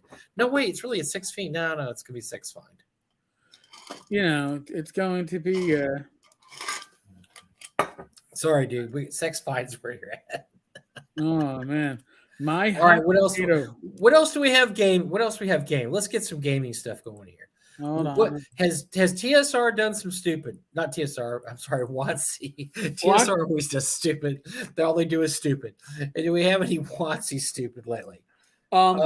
Pure stupid. I've got some rumors for you, and I think I can throw these rumors out if I don't name anything at all and say this is just a rumor, right? It's just a rumor. Hold on. Let's do it proper. Rumor alert. This is just a rumor. This is not real stuff. Just a rumor. Actually, part of it's real, part of it's real, and part of it's rumor. So here's the real. The real is they have a Ravenloft supplement coming out soon. It is called, I believe, Curse of Strahd. Hold on, I'm going to find this. Was it Curse of Strahd already came out though, right? This is the 5e whatever. Hold on, let me find. Maybe I'm just throwing that name out there because that's all I can remember. Let me find the link here that somebody. Did you hear that, Mrs. Bad anonymous person sent me? That somebody anonymous. Oh shit, I can't find it. And not, you know what? The anonymous stuff gets dangerous. They tell me when I get anonymous emails, they tell me who to investigate. And if I don't, here we go. So this is I'm sorry, Van Richten's Guide to Ravenloft. Okay, this is on the way. Not out yet, but there's pre-orders. Okay. You can buy a pre-order and Amazon. Okay, so the book is a $50 book. Pre-orders are $25. Check it out. That's a deep discount. That's 50. That's wholesale. That's 50% off on a new item. But now I'm sure if you pre-order it, but see, now this is the thing that Wizards of the Coast is doing. If you pre-order it through Wizards of the Coast, like 2 days before the print will ship, you'll get your D&D Beyond version first. If you get the package deal. Yeah, but who discounts their stuff 50%? When it's not, so and the rumor stuff is, and this has been repeated all over the internet, not just in one spot. Lots of boards repeated this. Is apparently they have lost money on their last 3 or 4 releases. In other words, they put out a really nice book with all pretty pictures and color and this and that, and within a month they have deep discounts.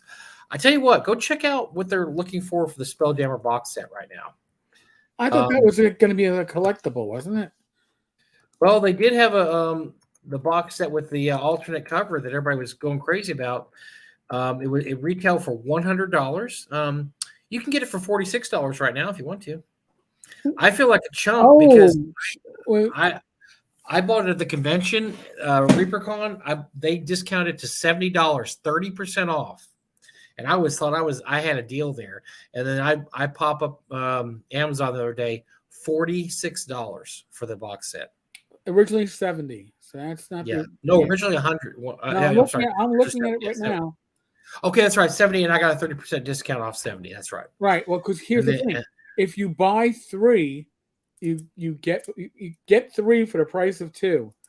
And I don't know. Oh, there's other releases within that come up like that, so you can get the Dungeons and Dragons and Treasures, a young adventurer's guide, falls into. Here's another one here: D&D RPG, Spelljammer Adventures in Space. Hard to find alternate cover on Amazon, $53. So there's this stuff. Oh yeah, their last 3 or 4 releases already have hardcore discounts, and I think it's really interesting that their latest item is being discounted 50% before coming out. That might mean that it's a dog, and whoever is getting wholesale copies, the guys who get wholesale copies, I don't know how they're making any money on it because they get it for 50% off. Yeah, and they mark it up, about $10 or whatever, and make a little money on it. The wholesale people must be getting it under 50% off. Which is nuts. That's nuts. Amazon is selling it at 40% off the cover price, and if it's buy 3 get 2, you know what you're seeing here right now. Yeah. You are seeing, and I guess I should. I'll throw this up here for a little bit. You are seeing, to my eyes, and I could be wrong, but you're almost seeing the last gasp of 5e. Because so here's what. Here, right in the middle of the page, is the D&D RPG Spelljammer Adventures in Space hard alternate cover, $53.99. Holy crap! I mean, I liked Spelljammer back in the 2e era, but not the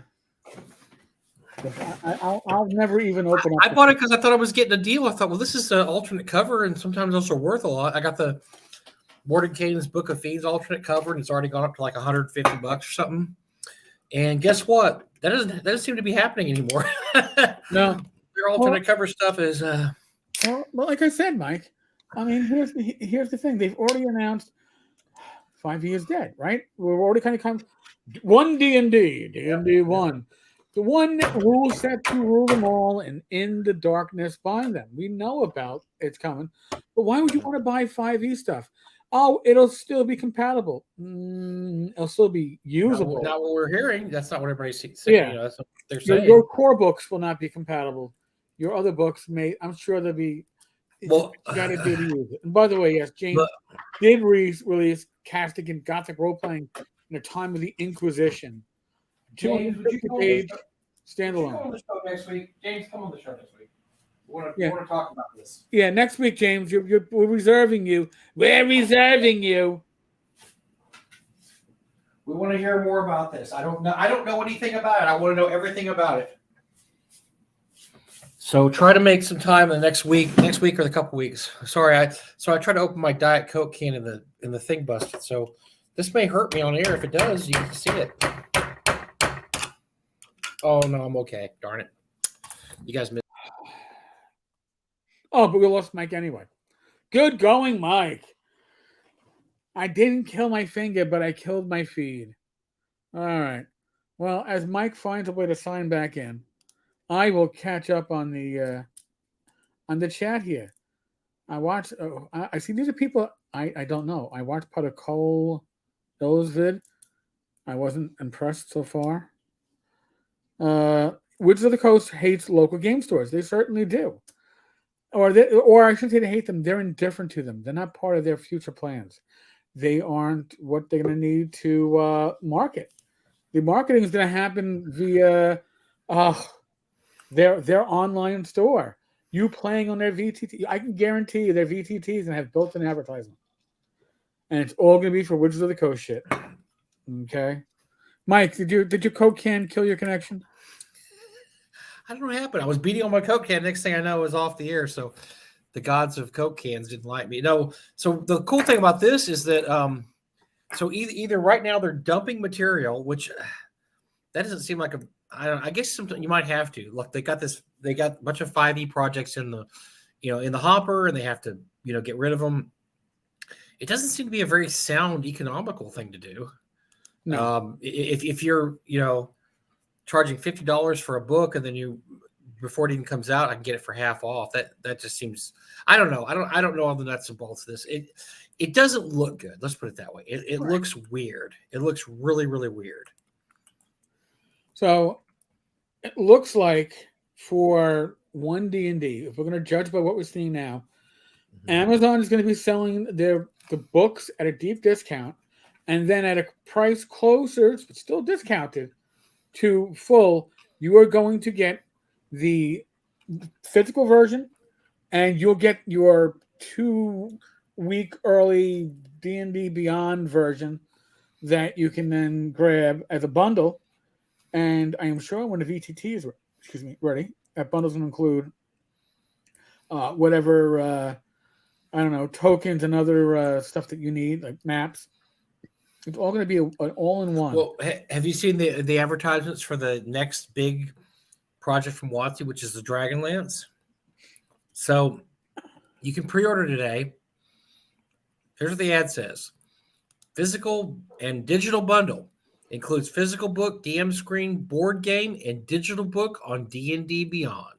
There you go. Pre-order today. I want to click this link. I want to see what the pre-order. And with that one too, like your board game experience can influence your RPG campaign. Whatever. It's not a very traditional release in that respect. No.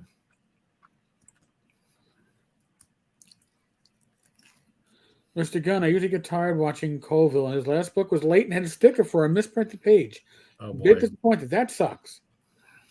But I'm sure it was either a sticker or fuck, we're gonna reprint this all and lose money. You get a sticker, and you'll be happy of it. Yes, Matthew, we are on the moving on stage. We're moving on to one. The on edition one. On E. There we go. Here it is. Dragonlance Shadow of the Queen, Dragon Queen combo bundle can be pre-ordered through the WotC website for $59.94 plus shipping. The D&D Dragonlance Deluxe, which contains the board game, and the digital version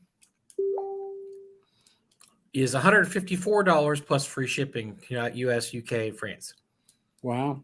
Just the board game itself is set as $80. So just the RPG part is $60. RPG plus board game is $154. That's pretty steep. Now I don't see any discounts there. Maybe there might be discount. That's the pre-order. Right. Aren't pre-orders usually supposed to be cheaper, or is my well, you're supposed to get something for your pre-order, so you're getting 2 weeks. You're getting your digital content 2 weeks early. Okay, you're just getting it early, basically. Yeah, but that's they don't care when you get it. You get it early, they're happy either way. And remember, your digital, your D&D Beyond edition version of whatever you have is going to be the one they keep current. So if they we've got to change this rule because it is no longer politically correct to say that elves generally have two genders or whatever they're going to claim. They're going to make a change. It's going to be in the D&D Beyond, and the D&D Beyond is going to be the new official version. Your printed version is going to be obsolete. So that's what I certainly suspect. Yes, no crap. Mike got back in. We had to let him back in. Sorry, part of the deal. But yes, I'm interested. So it's like they're trying to rush out all this stuff to get to Dragonlance now. Like, okay, yeah, shove all this stuff out. We got a bunch of stuff in the back order bin. Get rid of that. We need to get to Dragonlance. Dragonlance is that's going to be our 5e plus D&D Beyond. I'm going. Listen, I would not be surprised if they put out a box set for Dragonlance that's like standalone. I'm not saying because they're going to look to make money off of something. If Dragonlance starts making them money, mark my words, you're going to have like a Dragonlance basic set to get you introduced to the world and start your characters with the Dragonlance, and because they're going to have to market something before the next edition comes out. Right. And they still have to make their numbers. They're going to try to do a lot of I don't know. This is look, I'm reading some stuff on MWorld about this, and most of the fans are not too happy about this because they don't know what they're getting. No. The reason being is that they don't know, are we getting a standalone adventure book? Is it going to explain the world of Crit? Is it just going to be an adventure only? Okay, the board game's cool, but is it what kind of? I mean, they're not getting any. There's no answers. They just kind of throw all this out there and just hoping people just go ahead and buy it. Now, it may be exactly what it seems to. I'm looking at it. To me, it just seems like it's okay. There's a supplement or book, and you probably need to know a little bit about Crit. And I bet they're not going to sit there and explain everything and hold your hand. But some of the people are asking, like, is that what it's going to do? Is it going to hold your hand and say, here's what Crin's about? Well, I can guarantee you they're going to have to change certain things. Sure. There are certain aspects about the original Crin, just like there are about Ravenloft, and just like there is about every other setting that exists in Wizards of the Coast library that is no longer safe for one reason or another to publish as it was back then with that disclaimer. And it's for 5e, so there's no disclaimer, which means they're going to change something. And what's it going to be? Is it going to be that the Kender are no longer kleptomaniacs? Or Gully Dwarves going to be... They're not all going to be borderline... They can't be all borderline, borderline mental health issues or whatever, yes. Things that were played for a laugh is now going to be like, oh, well, we're making fun of short people. It's the way it's going because you're looking for offense, and if you look for offense, guarantee me you're going to find offense, even when it's not intended. So, James makes a good point, and the problem is they saw this surge of players during COVID. who all played online, but they're Yeah. all casuals who stopped playing now that lockdowns are Right. and they're taking it with them. See, that's why I want you on the show, because that is, we could talk all 2 hours on that, because that is a great point. And that is what's going. So for those who don't know, during lockdown, WotC had like the best year they ever had last year, 2021. They made like $1 billion or something. I mean, it's just crazy. And a lot of that was because people were trapped on inside, nothing to do. They started playing role games. And James is right. A lot of people that never played role-playing games before were talking to their friends like, hey, I'm in a D&D campaign. You want to join me next Wednesday night? We need players. And so that's what happened to a lot of this. And that's why they can't keep these people. And there was a really good article on, I think it was Vox a couple months ago, about something about is Dungeon Drag or are online gamers disappearing, or they lose online gamers. And it was basically about this. And I'll have to find the article. It was really good. But it was talking about how during the height of COVID, you were so easy for you to find a group of people to play with. I mean, you just had to get on a message board and say, hey, I'm running a D&D game. Boom, you had 15 people. Because they're bored out of their mind, right? They're stuck in an apartment in Manhattan or whatever. And they got to get out. Well, once things start to open up again, guess what? They don't have to spend Friday night hanging out with you and a bunch of your friends online. They can get out and actually do the things they were doing before. And so there was a lot of online campaign people bemoaning the fact that, yeah, we used to have a group of 8 people, and now we're down to 3 because everybody else, once the world got back to normal, they all left. So it makes you wonder if WotC is working from a what's the word I say? Working from a spurious, feature or whatever that, hey, everybody's gaming online now, man. Online gaming has exploded. Well, it did for a while, but now here's the backlash now. Everybody can get outside. They're all going outside. Listen, I mean, 20 odd years ago, at the end of the 90s, the beginning of the aughts, as a cop, as a sergeant, I spent time doing statistics for the job, did crime stats. And pure crime stats, you figure the pure numbers don't lie. You can certainly, the numbers are what they are. Yeah. You got to look into where the numbers come from, right? That's why I would do a crime stat book, which would tell you, hey, we had 5 robberies on this past week.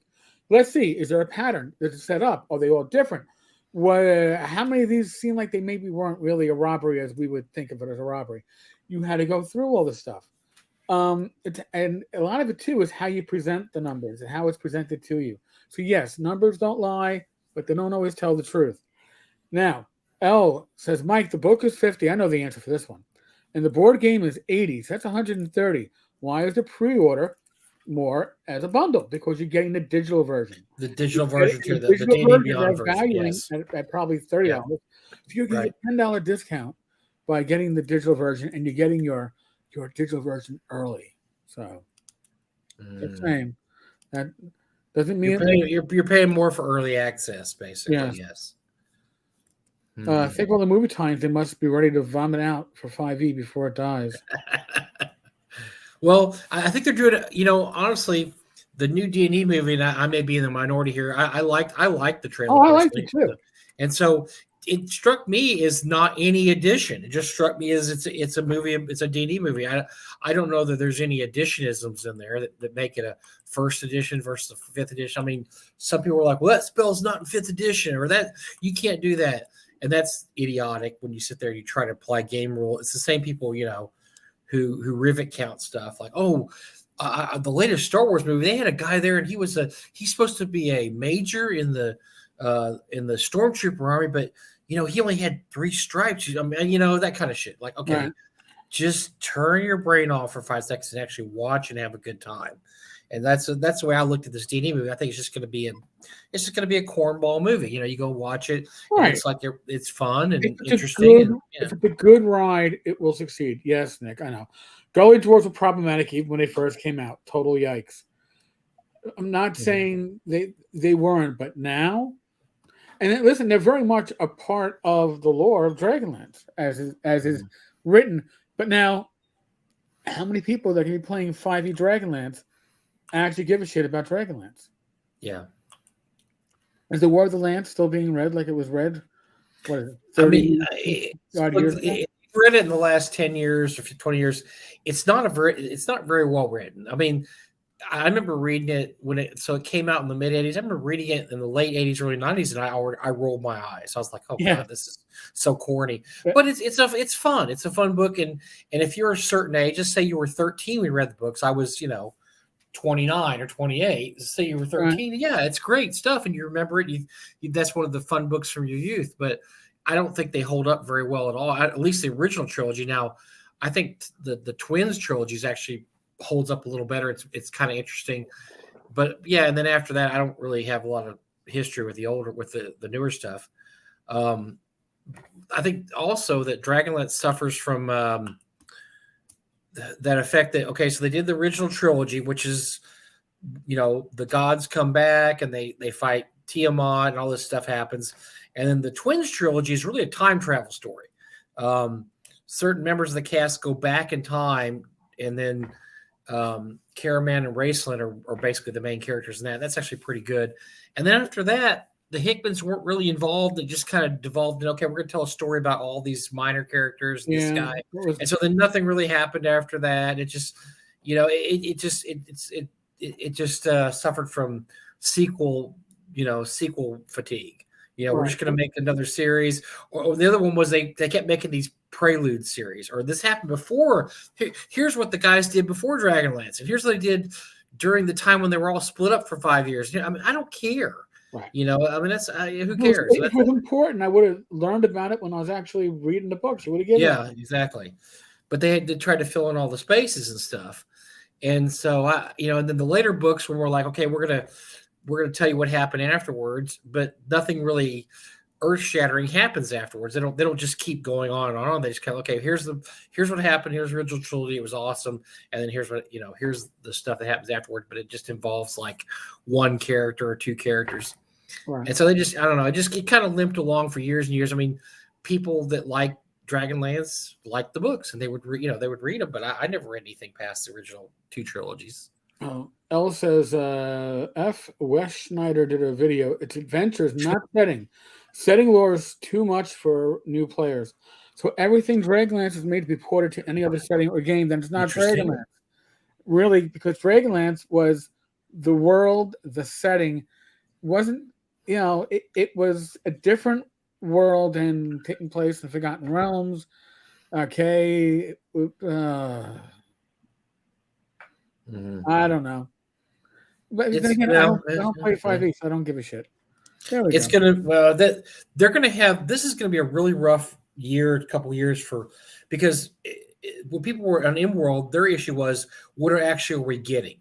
And I think that's going to be a big issue in the next couple of years. What are you getting? Are you getting a D&D Beyond version? Are you getting a 5th edition version? Are you getting a 5.5 whatever version? I mean, what are you actually getting with these products? And I think that is a very that's a very important question for a lot of people that buy this stuff. I mean, some people just go out and buy everything, right? They don't care. They're just going to buy it no matter what. But for people who actually play the system, yes, I don't want to buy something that's not what the system I'm playing. Especially if it's $50, right? I mean, definitely not. Oh, okay. So, Cal, the movie isn't good. All right, this is opinion. They pushed the release to the end of March because they feared competing with another no-name fantasy movie. I did hear they knocked the movie back, and that's never good news. Because that's the kind of movie you want to come out in the holidays. You want it to come out Christmas because that's just your release schedule. You want all the good stuff to come out. Now, that's not always true because I'll give you an example. Top Gun Maverick, which made, I think it's already in the top 10 movies of all time. It just came out this summer. That was delayed not 1, but 2 years. Now, that was because of COVID. That was ready to come out in 2020. And COVID happened, and so they delayed it a couple of years.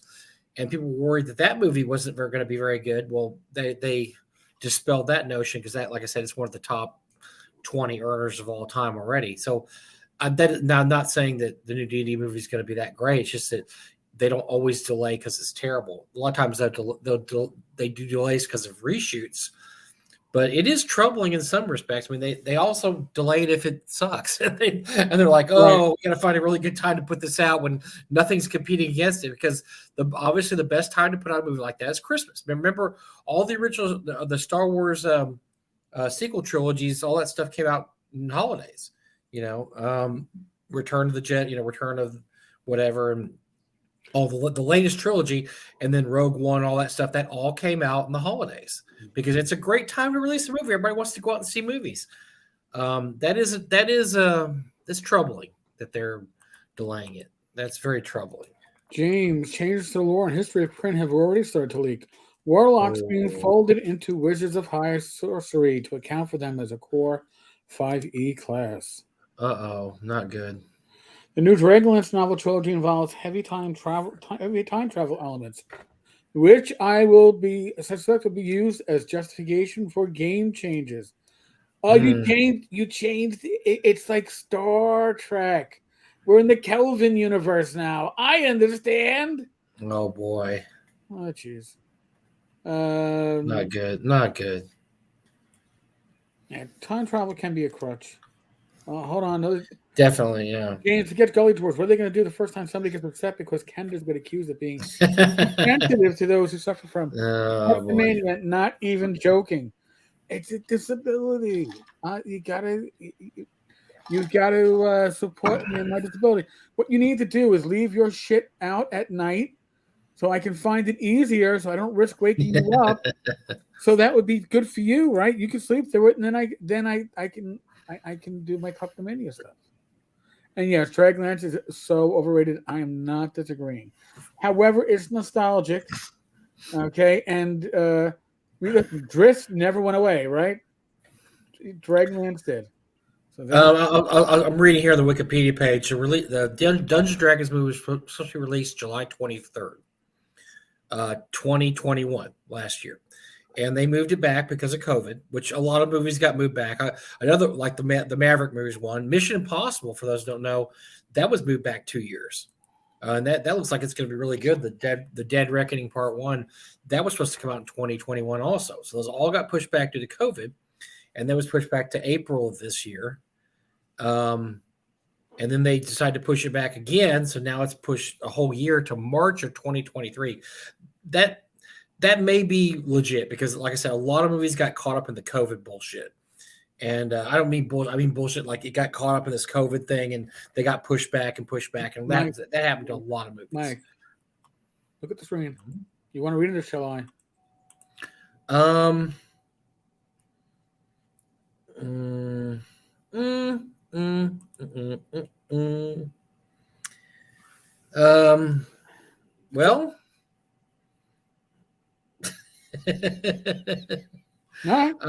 I'm not disagreeing. We are doing cool shows. Thanks for your compliment.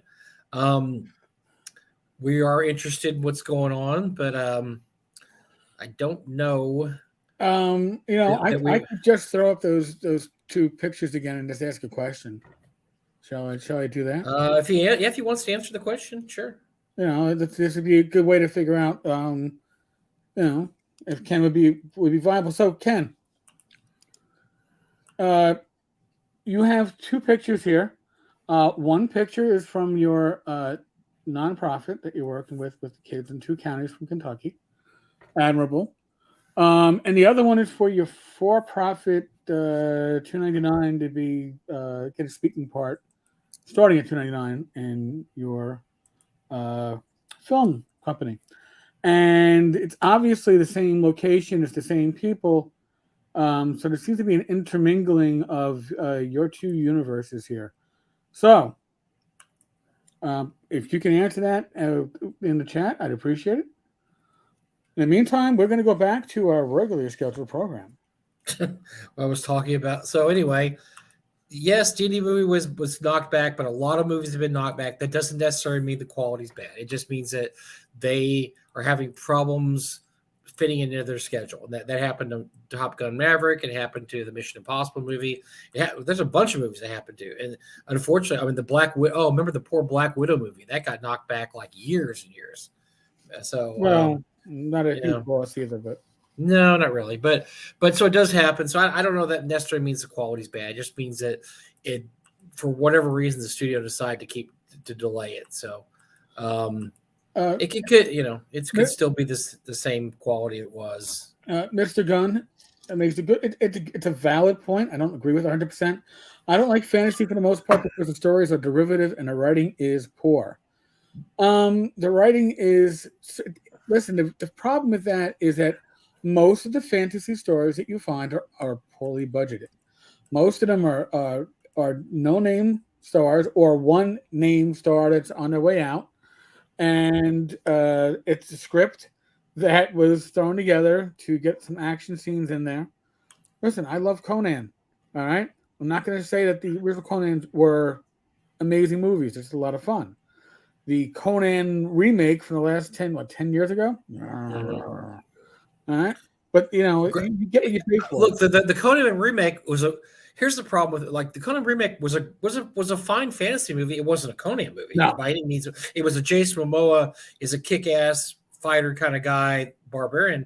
He's not Conan. I'm sorry, that's not a Robert E. Howard type script. And I think so we started delving into Rings of Power, my wife and I, because I wanted to wait for the whole thing to be out because that's my new shtick. I like to wait for everything to be out before I start it.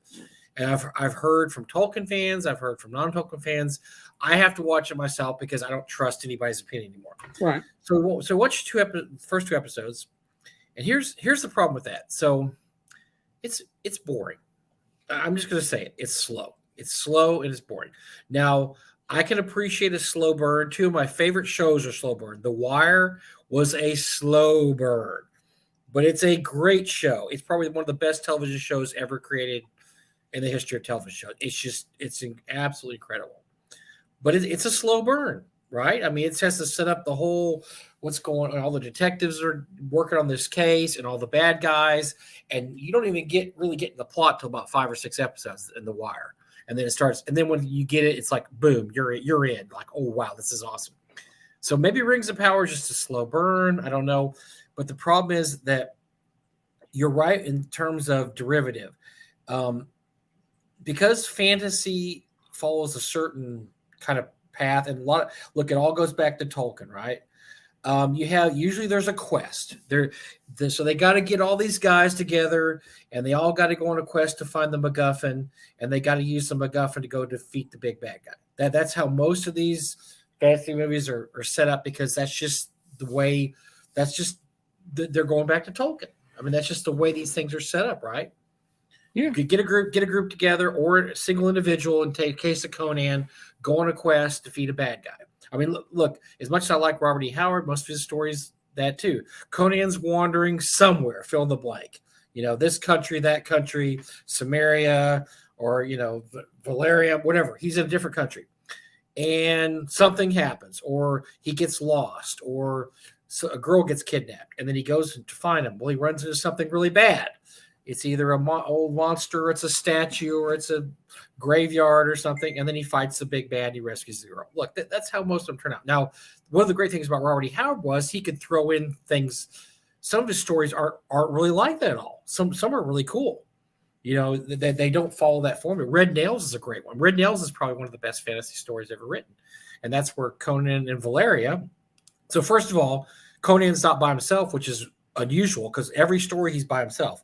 Well, in this one, he meets a female mercenary named Valeria, who's awesome, and he tries to put the moves on her, and she tells him to go F. And it's great because, nobody tells Conan that, but she's like, no, I don't think so. I don't think that's going to happen. And so that's cool because, oh, wow, Conan got turned down. And they find this city. They go in the city, and it turns out there's these people who have been living in this lost city for a long time, and they dwindled down. There's 2 factions fighting each other. It's great. It's a great fantasy story. It's really creepy. It's almost like a Lovecraftian horror story, but fantasy. It's not really like anything else you see. So that was Howard's genius, is he would throw in these different kind of plot lines like that. But so going back to your original thing is, yes, unfortunately, most fantasy stories involve dude A or group X getting together, finding out about bad thing B, and then all going C to fight the bad thing. Right. And what are you supposed to do? I mean, you could. There's writers that don't do that. I mean, if you've ever read the Joe Abercrombie stuff, he turns that on his head. Like, for instance, his first trilogy he wrote was really, it basically has a party with an evil Gandalf going to find a treasure that's going to defeat something even more evil than him. And that's why they're not good guys, they're bad dudes, and they're trying to find something to defeat something even more evil than they are. So it's got kind of a little twist there. That's pretty cool. Yeah, it's really, really good. And Joe Abercrombie is an excellent writer. But so that's actually, it's kind of a cool plot there, because they're not, like I said, they're not good guys. They're just not as bad as the bad guys. The bad guys are really, really bad. Yeah, the bad guys are really, really bad. Nick makes a good point here, by the way. He's just glad that Wizards of the Coast never tried to do Dark Sun for 5e. They couldn't. No, they can't. There's slaves in it. They don't do slaves anymore. No slaves. Sorry, they'll never do 5. They'll never do Dark Sun. You don't have to worry about Dark Sun getting sullied.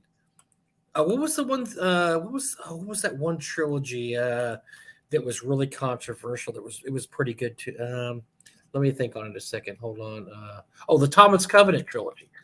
God, that's actually, I read that. And that's really good. It's got a lot of Tolkienisms in it, but the hero is an a-hole. You don't like. Yeah. He's very unlikable. He's extremely unlikable because he gets drawn to this fantasy world. He doesn't believe it's real. He thinks he's just hallucinating because he's a leper and he's having health issues. And he just thinks he's hallucinating. So he does some really terrible things. In the first book, he rapes a girl because he doesn't think it's real.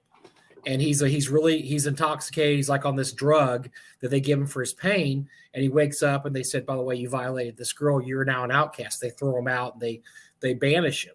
So he's not a likable guy. He's an extremely miserable human being. But once again, he's less miserable than the bad guys. The bad guys, it turns out that he is the reborn savior of this fantasy world, which he doesn't believe because he thinks he's hallucinating. Right. But yet he's been chosen to fight the big bad, who's much worse than he is. So it's very interesting setup. And then it's not like most fantasy. Now, I don't think Thomas Covenant will be filmed because they're never going to make a hero a rapist. That's just, not going to happen. But and I remember it's been controversial for years. I remember when I first got on AOL, there was I just finished the second trilogy and I jumped on the AOL boards, and man, there was a lot of hatred for that series because of the circumstances, because the hero is not really a hero. And it's really, so, even though he quote unquote atones for what he did, it still doesn't, erase the fact that he's not a very good human being. So I like that kind of stuff. And so coming back to Rings of Power, I guess my problem with Rings of Power is, I don't understand what's supposed to be happening. I'm on the 3rd episode. We're on the 3rd episode. It's slow as all hell. And it just, I don't know. It doesn't feel Tolkien to me. I don't know how to really say that. Listen, I have not heard anybody praise it for being a great Middle-earth, Lord of the Rings, Tolkien series. The best I have heard somebody say about it was that they really enjoyed the series, and they were never a big Tolkien fan, so take that for what it's worth. I was like, okay. Now, Tolkien is what got me into reading fantasy books in the first place, fantasy novels. So, and I've listened at the radio plays from the BBC, amazing stuff. So you're telling me that they took the name, they took the IP, scraped most of the serial numbers off it, and said, "Hey, well, I haven't watched anything but the trailer for it because there's nothing there that makes me want to commit to." I'll tell you that there's some there's some good acting in it. There's some characters I'm interested in. I will have to agree with most people. I know the Galadriel character is ridiculous. That they should have called her Elf Karen. She's Elf Karen because she's just. I look. The actress is probably great. The writers have done her no favors. Let's put it that way. She's unlikable, absolutely unlikable main character. Now some of the other characters are much more likable. The Harefoot characters. Some of there's a couple. There's an elf or two there that are more more relatable. But I just don't understand what's supposed to be. I know it's supposed to take place before Sauron forges the the Rings of Power. So I guess it's setting that up. But first of all, if you don't know anything about Tolkien, I guess it's okay. My wife doesn't know anything about Tolkien; she's watching it, and I guess it's all right. But if you knew about Tolkien, I think you'd be infuriated because I don't understand what it's trying to do, and it doesn't seem to be following the history exactly. So I don't know. So yeah, fantasy is problematic. By the way, one of the reasons Game of Thrones. Forget about the last season, which was terrible, or the last two seasons even. Game of Thrones was super popular because, first of all, it was some of the stuff was very unexpected. First season was also kind of a slow burn, but it set up a really good fantasy world. The characters were very interesting. I mean, George R.R. Martin did an incredible job. And by the way, they followed his book very closely the first couple of seasons, which helped them out a lot because George R.R. Martin's original trilogy is really, really good. He got in the weeds after that and started taking 8 years to write a book, and but first 3 books are very, very good. So, but yeah, it was really, it blew everybody away because it was not what they expected out of a fantasy story. I mean, spoiler alert: the main character gets killed like episode 8. The character you're like, okay, this guy, Sean Bean's going to be the main character. He gets beheaded like episode 8. You're like, holy ass! If you didn't know that's coming, you're like, whoa. And there's a couple of scenes like that in the book where there's just like it's kicking the nads time. Like, the red wedding. The red wedding's one of them. There's a couple of, just really crazy scenes like that where you just don't see it coming. So that's different than most fantasy. People like that a lot, but yes, there's dragons in it and there's White Walkers stuff, but I don't know if that's what we consider fantasy really, because there's no elves, there's no dwarves. It's all humans, humans. And like I said, the White Walkers, they're bad. There's some bad guys there, but it's all humans being miserable to other humans. There's not really any fantasy races in there. When I think of fantasy, I think of more of, like the Lord of the Rings fantasy race type stuff. Are you parsing what Whitman is writing there? No, I haven't gotten there yet. Oh, I thought you got there. You haven't hit that yet? I haven't gotten there yet. Oh, well, he has an explanation. Or he has doing Dark Sun for 5e. It will also be adventures like Spelljammer and Dragonlance. How on earth are they going to do? Well, I'll be interested in seeing what they're going to do. Well, I've almost gotten to Ken, so hold on. Okay. All right. Well. Here we go. Well, not quite. Little Monsters film, low budget movies. We have an educational workshop that takes place during the filming. New actors pay to learn how to act. That did not. Ken, I asked you how your nonprofit is working with your for-profit. Jump down a little bit. He has something about the nonprofit there. He has okay. All right. Let me jump down. Okay. All right. Hold on. We're getting there. New actors get a chance to be on a set and taught by pro actors. And the nonprofit, the young adults get to audit the classes and are responsible for all the behind the scenes, take the photos and interviews.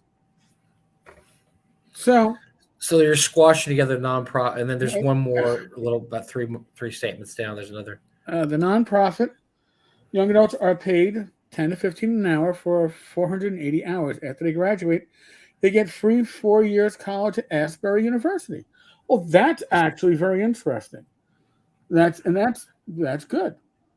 I just wonder how you can mix and mingle two entities that you apparently are very much a part of.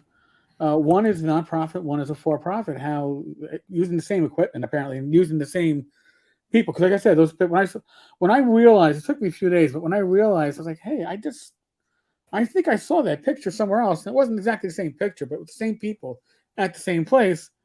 It got me thinking. So, all right, I'm going to do a little digging.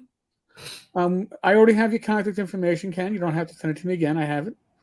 I will dig and I will reach out to a few of my contacts and see what we can see.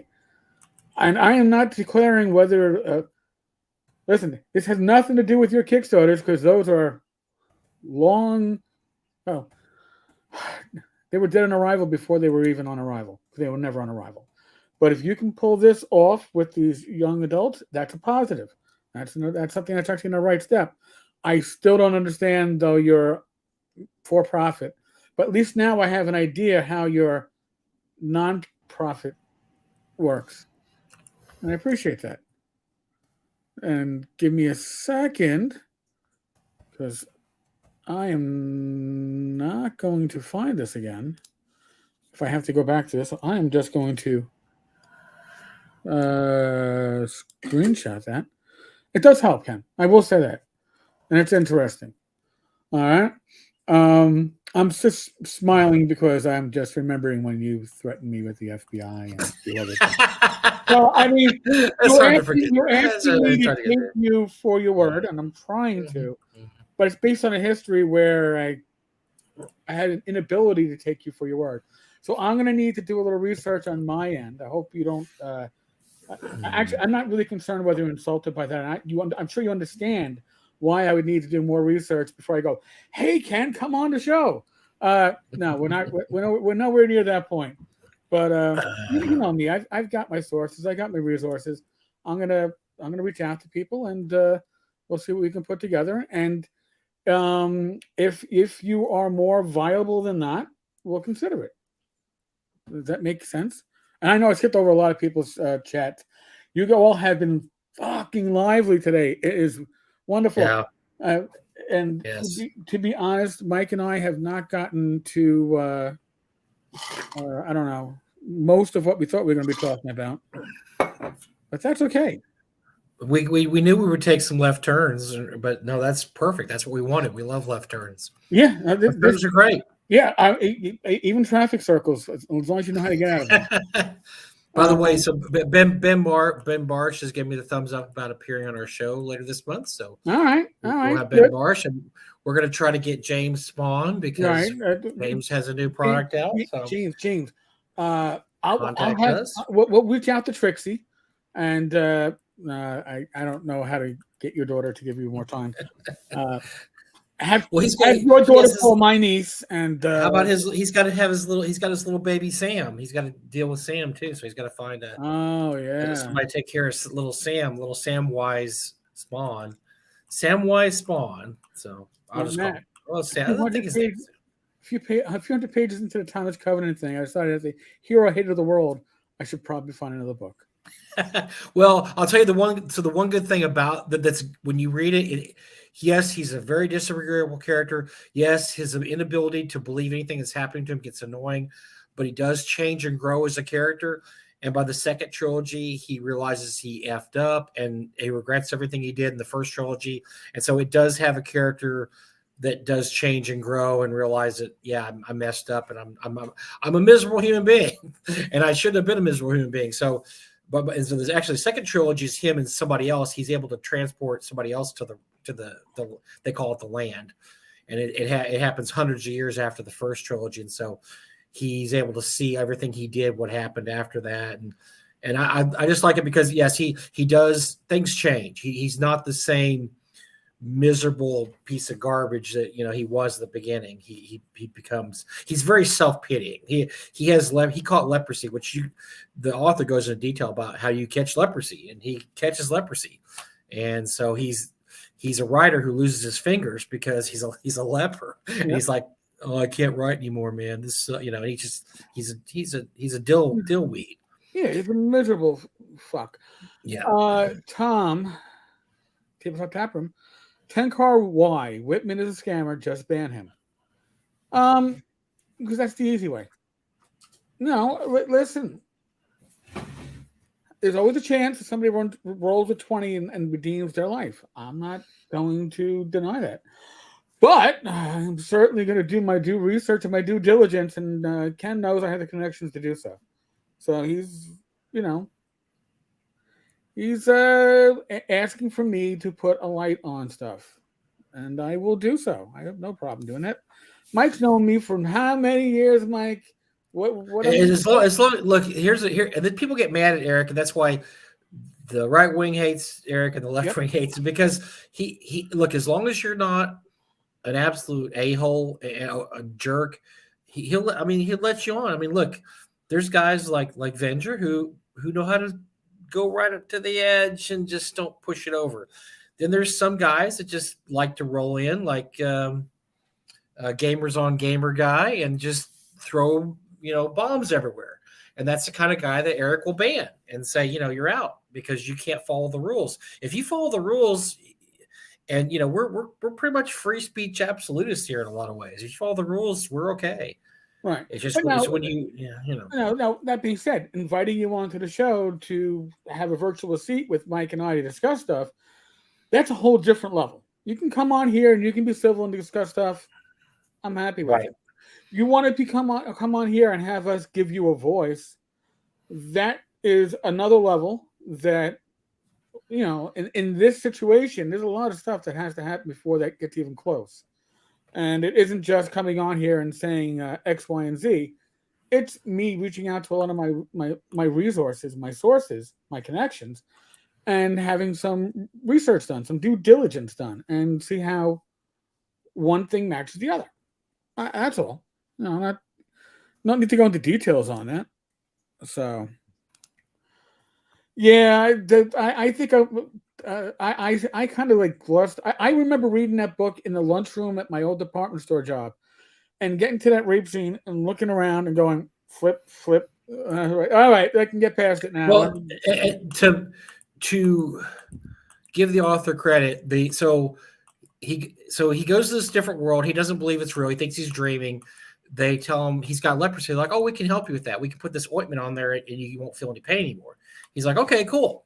So they slap the ointment on and he just immediately loses it. He's like, he's gone. Next thing you know, he wakes up and basically this girl's next to him crying. He's like, I don't know what happened. And like, well, here's what happened, asshole, And so he's like, oh, I didn't know that was happening, So he kind of has plausible deniability in some way of it, but he still doesn't feel guilt about it because he's like, well, I'm just dreaming anyway. This didn't really happen. And that's when people get really pissed. Like, yeah, this is real and you're in big trouble. And so that's the problem most people have that read it. Like, well, he never takes anything seriously. Well, because he doesn't think it's real. Right. And it goes to the whole thing. The reason he doesn't think anything is real is because he doesn't want hope. Because hope would mean maybe he could be cured of his leprosy and good things would happen to him. At that point, his wife's left him. His life's miserable. He doesn't believe in hope. And that's the whole story is eventually he gets his hope back. And at that point, he regrets all the horrible things he did and the disbelief he had and stuff like that. But it is tough because it's hard to look at and I've read interviews with the writer who I actually met at a convention. I had him sign my books, and I can't remember his name, but he got a lot of flack for that. And he did it purposely. He said, he wanted to make an unlikable fantasy character because he said the one thing about fantasy is the good guys are always so good. Right. They're like the best of guys. What if your fantasy hero is just a total a-hole and you don't like him? Does it, R. Donaldson was Zero Dawson, yeah. And I believe he's passed away now. I can't remember, but I did meet him in the early 80s at a convention, a science fiction convention. I got him to sign my books. So if I pass away, look at my collection for my signed Thomas Covenant 2 trilogy book. I got both trilogies signed by him. But so yeah, it's interesting. Like I said, there's a lot of controversy about it, and I don't blame anybody that doesn't want to read it. And I've given up trying to convince people to read over the years because some people that it's a big trigger. It's a huge trigger for that, and I can see why it is, but he did it on purpose and he had a reason. And so, I understand that, but yeah, it does not fit in with the usual fantasy tropes at all. It's very, and by the way, Joe Abercrombie, if those, I can hardly recommend this. Let me try to find the name of his first trilogy. I think it's some of the best fantasy written since Tolkien. I absolutely, I know that seems like over the top to some people. But his stuff is so original and so amazing. And it's very, it's called the First Law trilogy, the First Law. And I can see where some people really dislike it because pretty much all his characters have they're all very Shakespearean. They all have a fatal flaw, so to speak. He's got like 5 main characters. One's a torturer. He's the official torturer for this church. And you find out why, though. You find out why he's a torturer, how it became this and that. He actually is a pretty cool character. One character is like Conan the Barbarian. You like him a lot. You think this character's awesome. This is the guy I want to hang out with. It turns out he's a berserker, which you know what that means. He goes into berserker rages. Right. and he wakes up and he's killed all his friends sometimes because he goes into berserker rage and he kills everybody around him. So like, oh, this guy isn't really that great a guy. And that's kind of with all the characters, they all have this fatal flaw that makes them. The one guy, they have this Gandalf type character that everybody like loves. He's the guy that saved the realm, years and years ago. He's really, really ancient, and he's a wizard. And he's really kind of a bad Gandalf. He's a Gandalf that's done and they find out he's done some really bad things in the past. Like imagine the Tolkien trilogy where at the end, after it's all over, Gandalf goes and kills all the members of the Fellowship. That's basically because they know too much. They know too much, Right. And he goes and kills them all because they all know the Ring of Power, and so he goes and kills Aragorn and all the hobbits and everything. That's kind of how this character is. He goes and kills all his past companions because they know too much, So anyway, so yeah, just Joe Abercrombie, the first Law trilogy. The 3 books are called the Blade Itself, and the second book's Before They're Hanged, and the third book's called Last Argument of Kings. Very good stuff. Really. Look at God, I can't believe they came out in 2006, 2007, 2008. It's been a long time, but and then all his books take place in the same world. He has a bunch of books after that. They're standalone, but they all have some of the same characters. He's very consistent with his canon. So anyway, so Wit says, "The FBI, they laughed at me because they just." There's a reason. There's a reason why in the NYPD, the unofficial name for the FBI is famous but incompetent. All right, they look good. My one encounter. My first encounter, I should say, with the FBI was an FBI agent coming home from a Yankee game at the stadium in '97, and as he's at a light in the South Bronx, a knife fight breaks out right in front of his private car, and they start rolling on top of his hood. So he goes over. He has an early cell phone. Goes over his cell phone. So we show up. The combatants are gone. It's just blood all over the place. And we're like, "Are you okay?" It's like, "Yeah." What do you want us to do? I goes, "Well, they left." I go, "Do you know where they went?" He goes, don't know, don't care. I'm like, "All right." And then he gives me his business card. Of course. And do you know what his last name was, though? Oh dear, what? Polisi. He goes, "I was born for this job." I'm like, "Yeah." I still have that card somewhere. It was fucking hilarious. Mike, do you realize that we are nearing 2 hours and 15 minutes of this?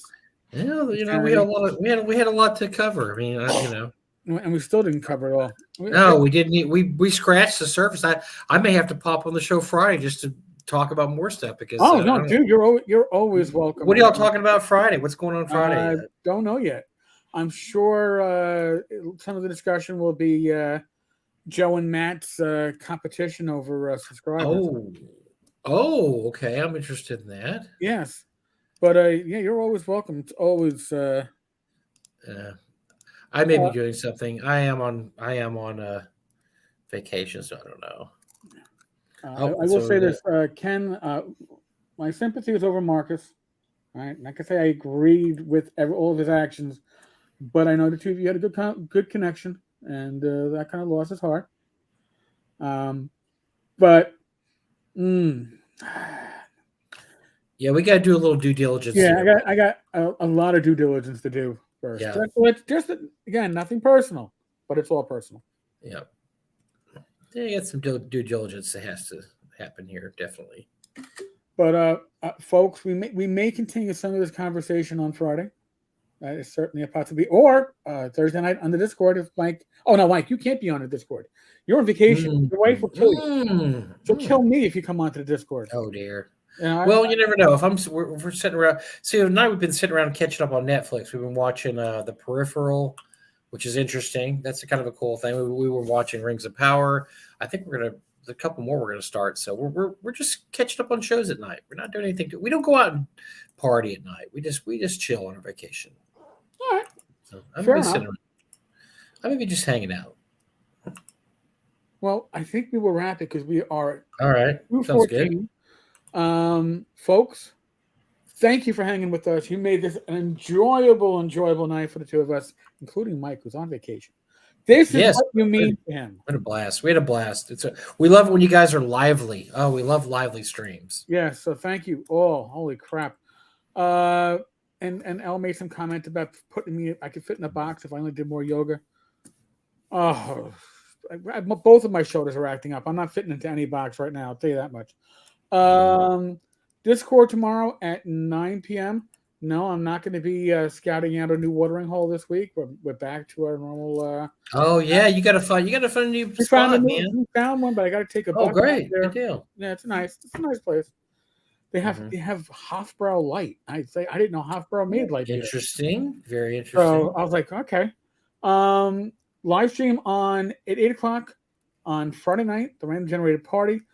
We may have a bad mic appearance. That'll be fun. We'll see. I feel like I owe it because we didn't get to all our issues, so we have to. Yeah. I have to bust some balls of the guys that show up Friday night. You never know. Gamers Health, 8 p.m. Saturday. Good updates, hopefully. And at the bottom of the screen, tencarstavern.substack.com. We keep on adding channels to our virtual video and podcast network. One-stop shop and get your once weekly update. Why not? Normal spiel, folks. Use your common sense. The endemic is here. It's not going away. Hope you all voted, because if you didn't vote, I don't want to hear you bitch. That's all I'm going to say on it. You didn't vote. You just shut up. And if you did vote and you didn't get what you want, feel free to bitch. You're out. I don't think anybody got what they want. So there. Everybody's bitching. Be safe. Be well. God bless. Roll those dice. Roll them well. Manana. Later. And let Mike enjoy his vacation. More whiskey. Oh, yeah. More whiskey. Oh,